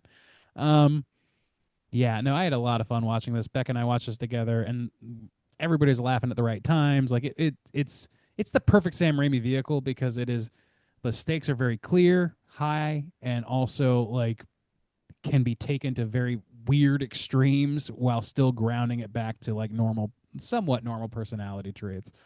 I liked it a lot. And then second, I watched a new film called Fall that's on Netflix, which is about these 2 young women who climb the 4th largest structure in the U.S., which is a TV broadcast tower that's decommissioned, and get trapped at the top. They're like, what is it, like adventure climbers or whatever, and one of them has lost a husband and is trying to go through like a thing, trying to do it as a healing thing. It's kind of got a Descent vibe a little bit, but like the thing about this movie is that it is very, very clearly amongst the cadre of films that Netflix and others are pushing out that is very plainly and obviously meant for multiple screens, because everything that happens is laid out verbally. Every fucking thing that happens is laid out verbally throughout the course of this movie. Every beat is explained, every motion is described. It's a little bit frustrating in that way. And it's definitely a little long, even at 97 minutes or something like that. But all that said, not the worst movie in the world. It has its moments. It surprised me a couple times. And, it's always challenging to make a movie that's like more than a bottle episode. It's like a fucking the smallest bottle imaginable. It's 2 characters trapped on the top of a thing. And for the most part, you never leave that structure. So challenging. I'll say that.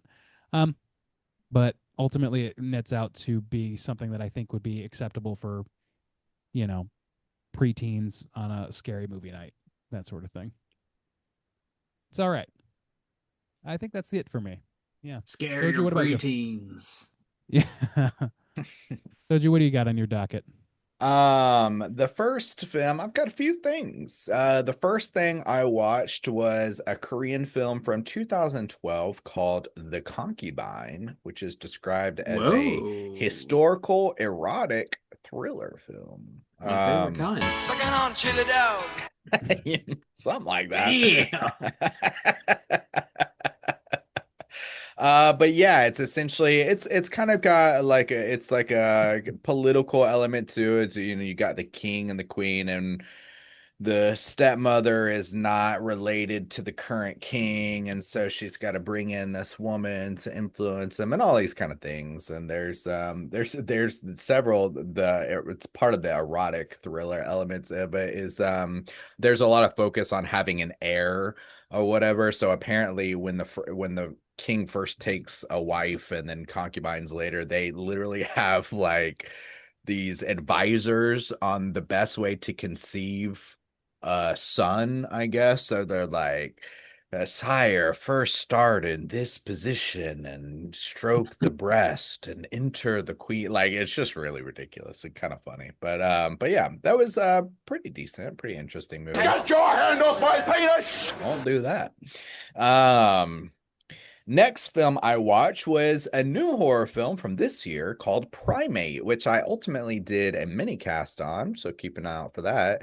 And what I will say is I was actually pleasantly surprised with this film. I think I had a Oh lot of yeah. good things to say about it in my mini cast, but it's essentially about it's kind of like a creature feature a little bit about a family that lives in this remote location in Hawaii, and they have a pet chimp that ultimately starts to go wild.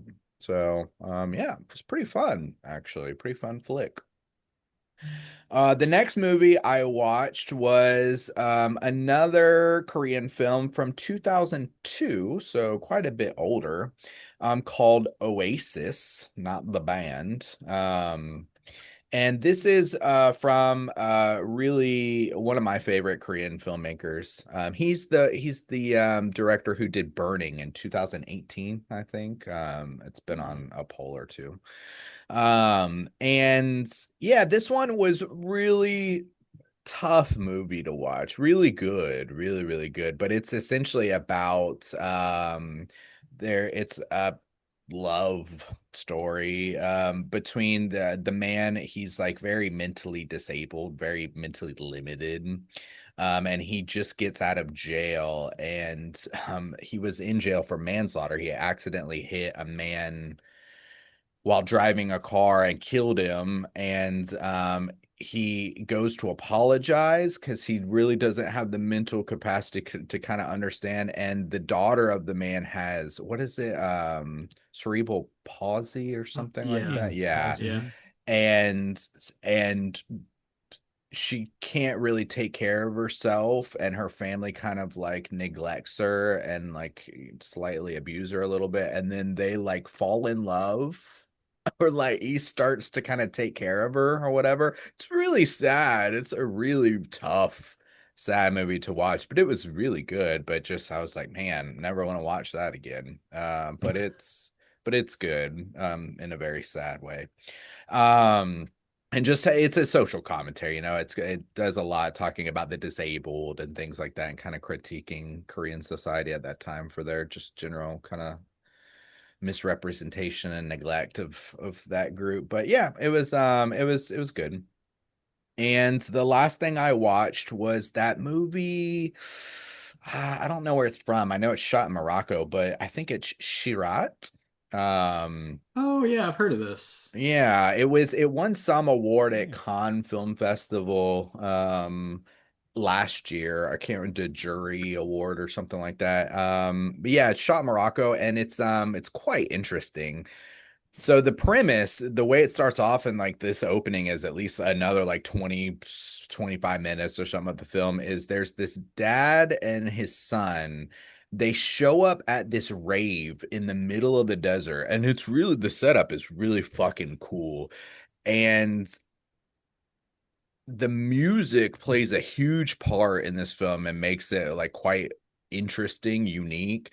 But they set up these huge speakers in the middle of the desert, but it's in between these mountains, like those like kind of steep, sharp, not like mountain peaks, but like those like plateaus almost that used to like flat style. Yeah. So they're like Yeah. straight up walls, and like the sound, I guess, bounces in between them, and it's just like, I don't, rave me like techno house. I don't know the difference between electronic music, but it's just like bumping the Butte. whole time.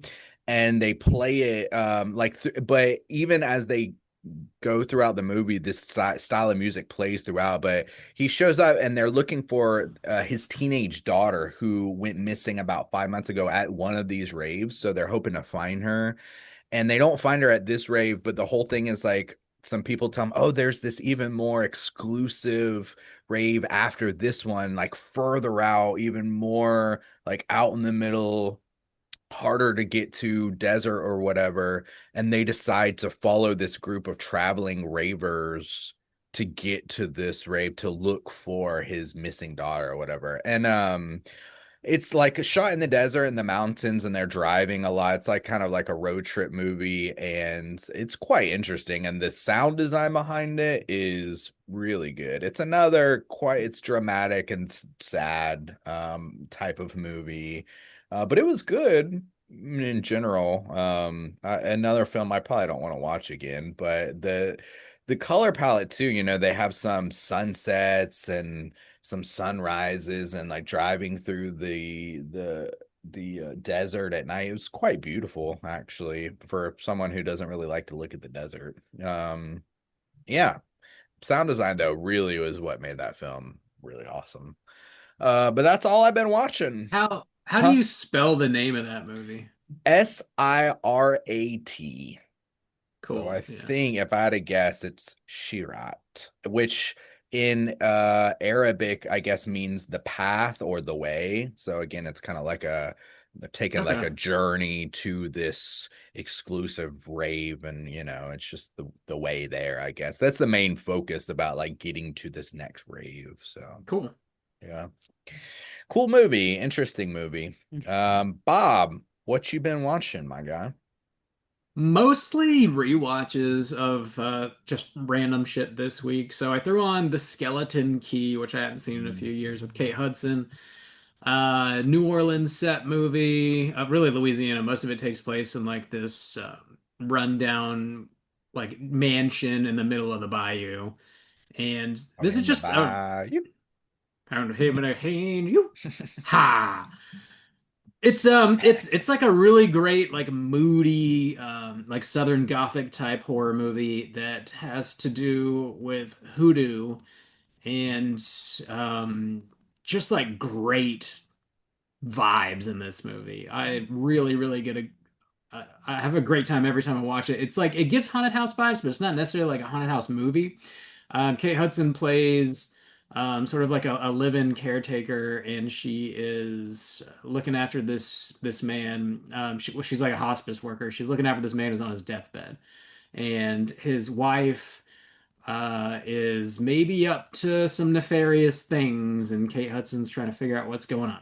Okay. Would definitely recommend checking that one out. I've It's never seen that, but I didn't know that she was in that, and oh, she's also in that Mona Lisa and the Blood Moon. She must have some sort she of is, affinity yeah. for New Orleans because Mhm. those are both New Orleans focused. Perhaps, yeah. It's on my Sounds like like. short list of host picks for this year's. I might end up picking I've it. never watched it before, Neither of actually. you guys I have know, seen I it. know the name, yeah, It. but I've never seen it. Well, that's interesting. All right. Interesting. Good stuff. I threw on Cool Runnings because I was just kind of scrolling and came across it. Hadn't seen it since I was a kid. Love a good John Candy movie. Also, the Winter Olympics are happening, so it seemed like the right time to revisit Cool Runnings. So I will watch this instead of the actual. The Olympics, yeah, yeah. Dude, every time the Olympics it's always curling. Like I don't think I've seen any other event. I It's was just watching it was curling too. it's always on. I've seen so much curling, it's out of Yeah, I control. watched Korea. I happened to be watching Korea versus China. Yeah. Korea won, baby. Take that. Oh, Curled yeah. as good as anybody can curl. Those ladies sure know how to curl. Hell yeah. It was women's curling. Well, I assume. Did you? Yeah, cool runnings. It's great. It's a great family movie. Super, super goofy, silly, fun. John Candy killing it as he always does. I also rewatched Scream 1 and 2, getting ready for the new Scream movie that's coming out Oh, next yeah. weekend. Oh my So God. throw on some good Scream movies, 1 Is and it 2. this weekend or next weekend? Like this This upcoming Friday, weekend? the Oh, 20 okay. Friday 20 Oh February my 27th. Yeah. My God. God. Last thing I've been watching here, which is something new, that Dexter Resurrection show. I started Wow. watching that. It is 10 episodes long. I'm about 3 episodes into it. Whenever I wrap it up, I'll probably do a mini cast on the Oh, whole thank God. season. I'm very disappointed in you. We got March covered, baby.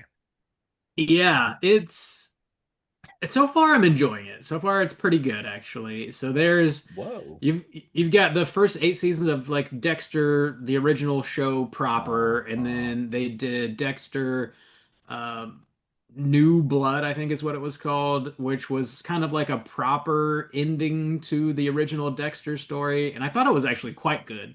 substantially better than at least half the Wait, Dexter I thought that was seasons before it. the prequel show because there was a prequel No, show. that's what and- that's what Bob's talking about now.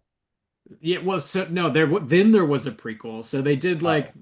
the 8 episodes of Dexter, and then they did like a proper like ending New season. Blood, okay. And yeah, New Blood, or New yeah, Blood. New Blood, and then they did like First Blood, I believe, was First the of all, prequel. That's what I was confused. Yeah, about. the Okay. prequel season, which wasn't terrible, but 1,000% unnecessary. Oh, I thought that's what you're talking about now. Okay, so Oh, there's that was another unnecessary? there's What? another I don't- thing. oh, Yeah, there's oh. another thing that they're doing. So this Dexter Resurrection picks up immediately where Dexter New Blood ends. The So ending.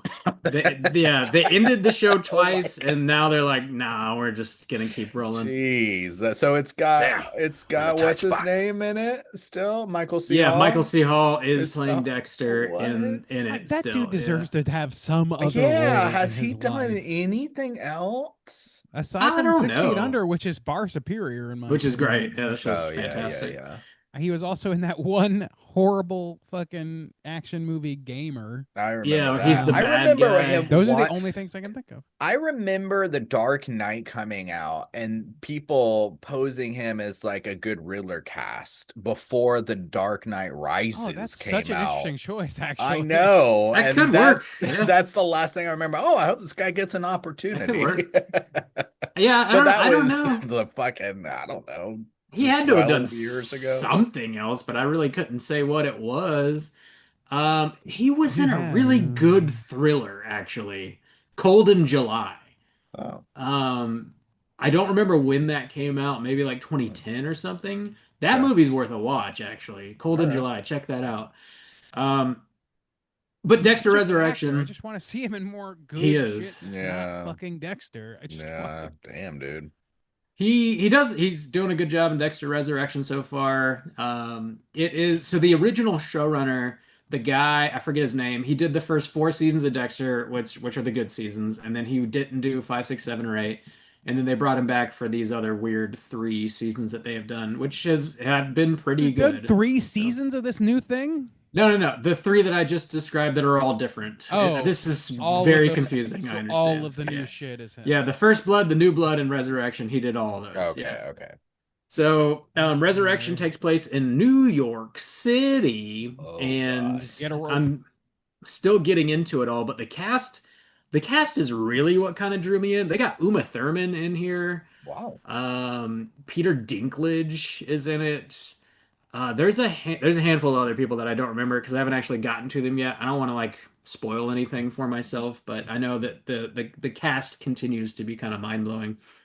Don't- So yeah, I'm enjoying it so far for what it. I think if you have seen the original run of Dexter and you enjoy the first 4 seasons, it's worth watching. If you don't give a fuck about Dexter, don't like jump in with this. Just don't watch it. It's probably not gonna do a whole heck of a lot for you. The best Dexter seasons are still Yeah. to me like okay. 4. Yeah, yeah. It's So I don't see this blowing my dick off. it's definitely not something that I've revisited in years, and it's something that I loved back in the day when it was airing, and it probably is kind of like what you were saying with Twin Peaks. Like we've seen so much other prestige television that like it wouldn't hold up, but I don't know. I haven't really rewatched it. Anyway, that's what I've been watching. We do have a handful of voicemails we got to get to, so let's run that hotline screams. Hotline scream.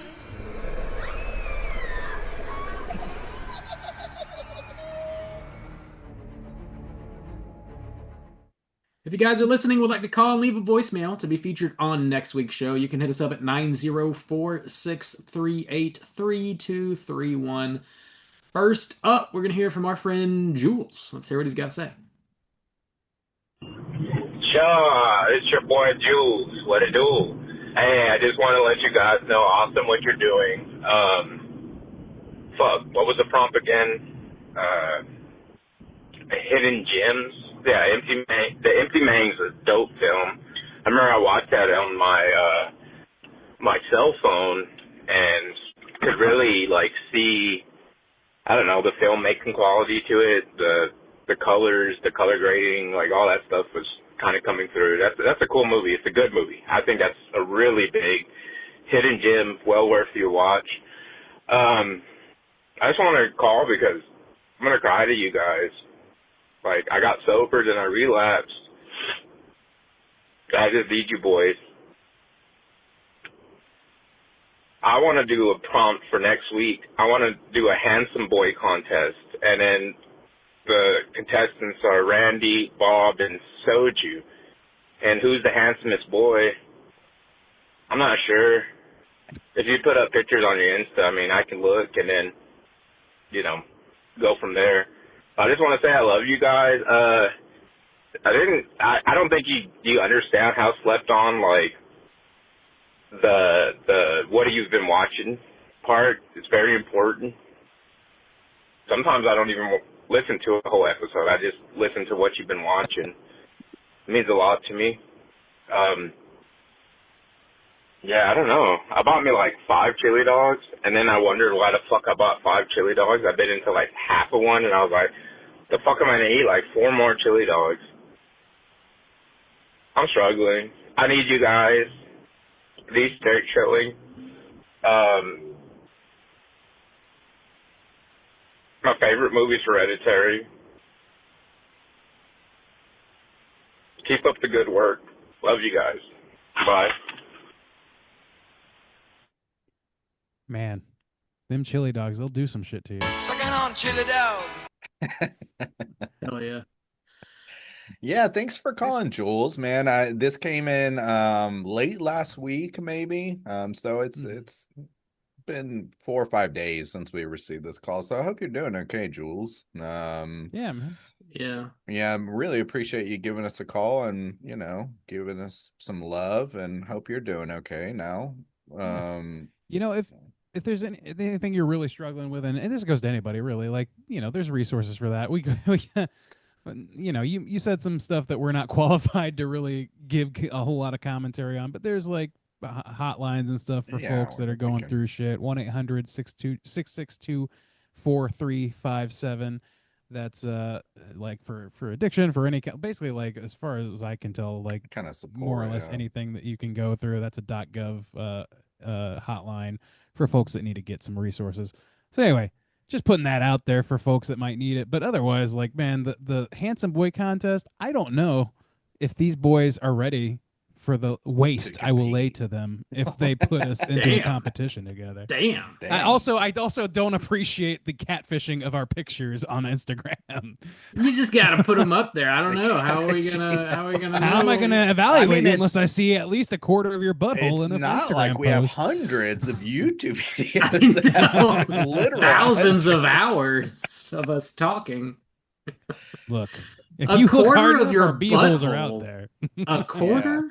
I mean, How do it's you know? it's Just a partly quarter. our problem for never, delivering on that straight chilling calendar that we were supposed to Oh, produce yeah. and put out Yeah. all those years ago. We're just naked as hell. Covered in blood. We're wearing chili our dogs. cutoffs and our, Camp Blood Rollerblades. Oh, man. cutoffs. Car We're doing a washing my Trans Am. Sleepaway camp baseball photo shoot. One day, baby, one day. We'll get there. One day somebody will offer it to us. Yeah. We actually, I guess for a calendar, we'd have to do each month would have to be some film representing that season, right? So we got Sleepaway Camp for the summertime, but we can't be having cut. Yeah, but the real value is the quarter of our buttholes you can see. Wow, in each okay, photo. Yes. We do like sexy Halloween costume versions of like a different thing for each month that like correlates to that month. Like slutty cupids for February, or whatever. Women in Horror Month is going to be a little strange, but we'll slutty get by. Eskimos for January. Whoa. Slutty little leprechauns for March. We'll get there eventually. My pot of gold is If I had a 1/4 nickel for every of my time I was called a butthole. slutty little leprechaun. In You slutty little leprechaun. A slutty little tree for April, Thanks for calling in, Jewel. Yeah, thanks for calling me. Yes. Yeah, I hope you're doing all right, buddy. Take care of yourself, and do whatever you need to do. But yeah, thanks for calling in, man. All the love right back to you, man. You know who the most handsomest boy is? It's Jules. Hands Jules down. is the Oh winner. wow. Panderer much. Somebody's looking for that vote. And then Somebody me wants the next second. peace award. Peace. Oh, The man. handsomest peace award is going The to handsomest piece. Can't have peace without handsome boys. That's what I always say. Can't do it. Yeah. You gotta have something good to look at while the piece is happening. That's the key, really. Next up, we're gonna hear from our friend Midnight Mike. Let's hear what he's got to Oh. say. What's up, boys? Midnight Mike. Meant to call in last week, but just been too damn busy. So I'm gonna try to get through all this. The Friday the 13th Part 2. Bob, great. Thank you so much for picking that. It's a great movie. But I do have to agree somewhat with the librarian. Friday Part 3 used to be my favorite. I always loved watching Part 1, 2, and 3. Thought it told the story really well. But after rewatching the entire franchise a couple years ago, I think Friday Part 4 I just love everything about that movie. And little Corey Feldman and that fucking dog just yeeting itself through the fucking second story window. It gets me every time. What were you talking about? Slashers, not the big hitters. So a couple of years ago, I read the Indian Lake trilogy, starting with My Heart is a Chainsaw. If anyone knows anything about it, follow this character who she wants to be in a slasher, and she references slashers all the time. So because of that movie, or those books, I watched the Bay of Blood, which was not good. I will never have to watch that again. She also referenced Curtains, which is a great winter slasher. And if I didn't fuck up my U-pick in the beginning of the year, this is what I'm going to pick eventually, but Just Before Dawn is, no one talks about that movie, and it's got the best final girl kill ever. What else we got? Low-key, Freddy's Dead. This fucking movie is great. It's just watch it and laugh. That's all you can do.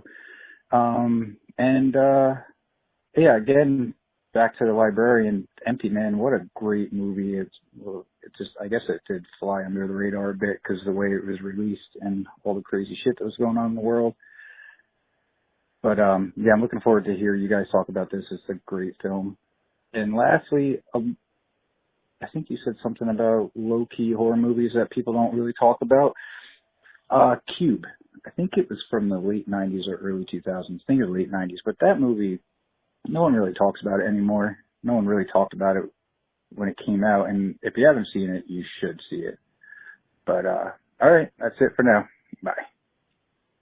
Ooh, covered a lot of territory on that one. Yeah, man. Cube is episode 12 of Straight Chilling, which That's if you want crazy.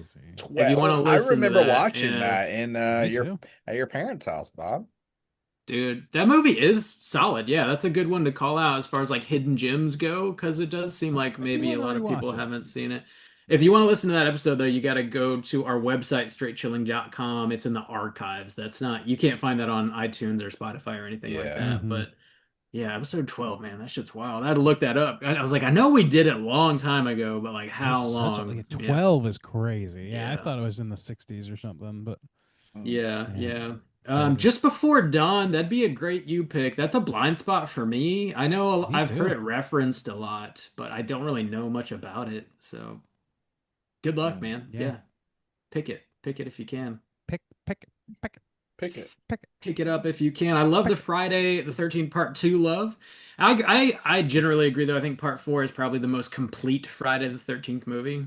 Like, Yeah. If you had to pick one close. to watch, like, Yeah. yeah. It's a pretty You good want representative the sample. camp vibes and a decent comprehensive story and Yeah, like really some actual solid kills. characters with some depth. Yeah. The impotent hunter. Yeah, of is course. there. That's the Oh, the yeah. impotent. Oh Oh God.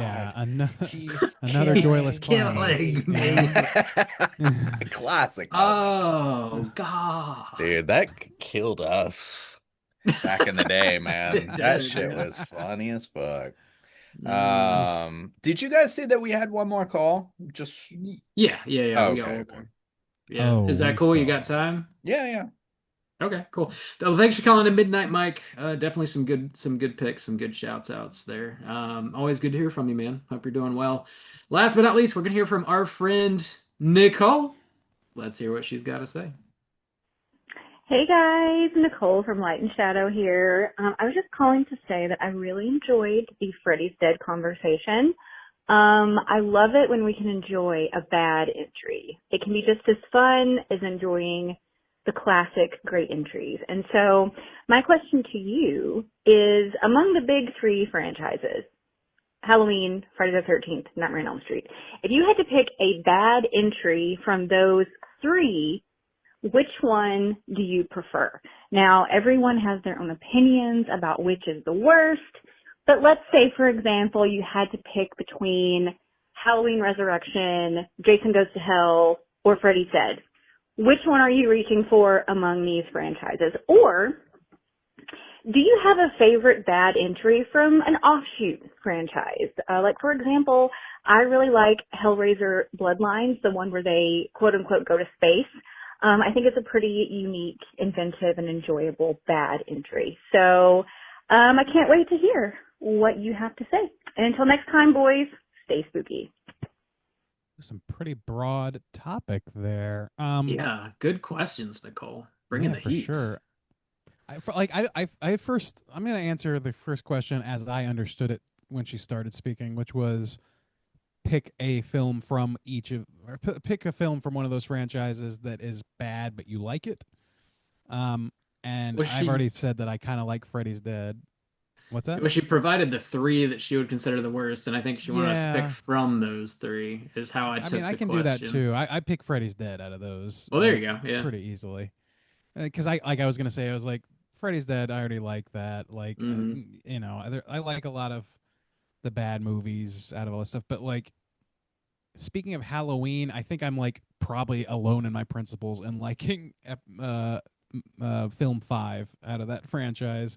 It is much and appropriately maligned entry, but I just love the Jamie Lloyd stuff, and I have such nostalgia for it. It's deep nostalgia for those particular two films, 4 and 5.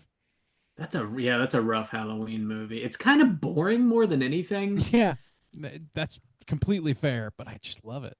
I just love it. It has some cool moments. That party and like the barn, and they chase him. He gets in the car. It's got like a ground level, basic level cooter in the greaser jacket guy who gets pitchforked to death, like that guy. Yeah. Pretty good.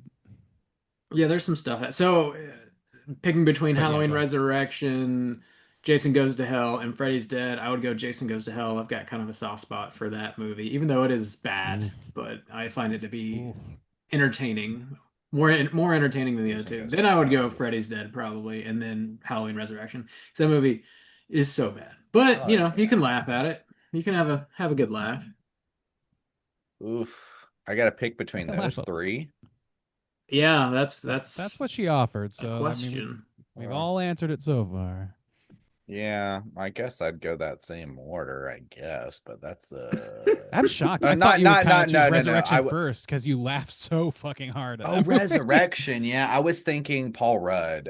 Shit. That's Curse of Michael Myers. Well, then, yeah, I probably want to watch Resurrection first, and then Freddy, the one we watched last week. I didn't get as much out of it as y'all, and then I really didn't like.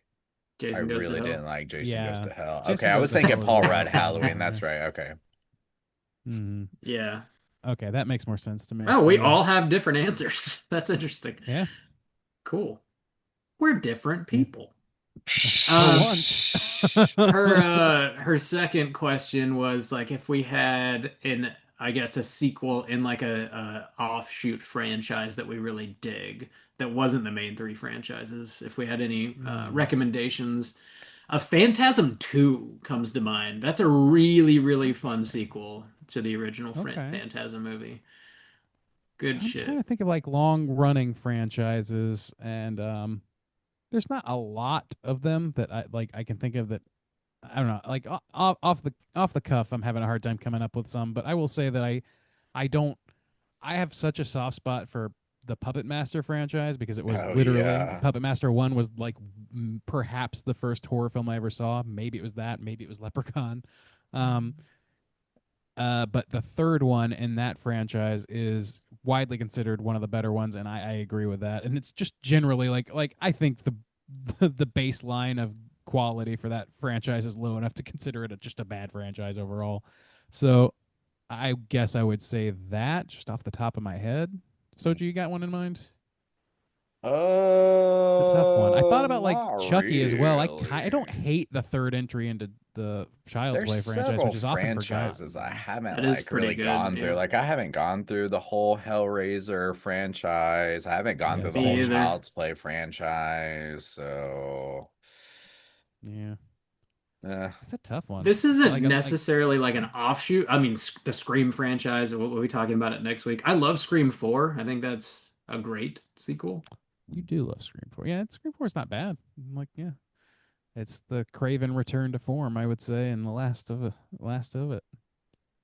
I don't know. Yeah. It's a tough question. Like, it's broader than you think on first blush. Sleepaway Camp 2 is pretty solid, Mhm. actually. I've still not seen any but the first one, and Yeah, I Return haven't 2, either. which is I can't think Ginger of Snaps anything. 2 is actually a pretty solid sequel. Hmm. If you haven't seen that, I would Oh. recommend that. Oh, Hmm. Hmm.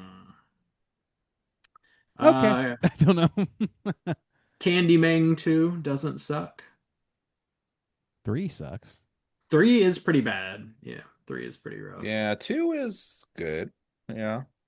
I like it pretty good, yeah. Fuck. Man, yeah. It's tough to like, especially like finding one that like you can really stand by. Well, then I guess Aliens, of course, or and Yeah. even Wow. some of the Alien, like we've gone through most of the franchise, and some of those are pretty solid. Pretty good, actually. I surprisingly really like Alien Resurrection. I remember that. Yeah, And that movie's not good, but it's very entertaining. it was entertaining. Yeah, Yeah. yeah. I don't know. Like, Saw is pretty bad. Texas Chainsaw Massacre is bad. Paranormal Yeah. Activity has some. Yeah. Actually, that's a good one. Yeah. The third entry in that is not bad. And then, like, what is it? Ghost Dimension? Rob, you and I watched one of them, one of the latter Yes. season. Yeah, the movies. 5th one, which I think was the Ghost Dimension, was like I think that was the one set in South America or something, or in a Spanish-speaking area of some kind. yes. Yeah. So I don't think it like was that. South America. But yeah, it was like way don't better remember. than I Like, it's thought. been a Or no, the marked ones. I think it's called the marked Is it the one. marked ones? Maybe that's the one. Yeah. There's a live stage production Paranormal Activity movie now. No, Or not movie. Excuse me. not know that. There's a stage produced Paranormal Activity entry that is canonical to the fucking franchise. Apparently, Hmm. I don't understand how that can work. I'm deadly curious about it. Texas Chainsaw 3D, the one with Daddario in it. Not a good movie, but pretty entertaining. Definitely not a good movie. I throw that one out there. Do your thing, cuz, for that Do moment your thing, alone. cousin. Do your thing, cuz. So yeah, I like that question though. Solid, Yeah, it's a solid tough question, one. Nicole. I want to copy paste that actually, throw that out there for next Psycho week. 2. Dude, Psycho 2 solid, yeah. Psycho 3 isn't bad either. It's not bad. Psycho 98 is amazing, actually. I'd throw that out there. Oh, is it though? Is it? Yeah, call in next week, 904-638-3231. Let us know if there's like an offshoot franchise. It's not one of the main 3 slashers that has a sequel that you would stand by, that you would stand on business, as the kids would say. What you got? The kids say that? I don't think that you're in any position to talk tell me what about the it. kids say. They talk about it a lot. Also, I want some Scream hot takes or some Scream rankings or some Scream info, whatever. Just you gotta say some shit about Scream. Let's do it. Just Talk scream. about Call in and scream, just please. actually. There it is. Yeah. We're talking Scream 7 next week, so it's gonna be a Scream. Just let it rip. Let it rip. All right. That is our show. Check out Scream 7. Get ready for next week's show. Until then, as always, all you mother truckers, please keep chilling.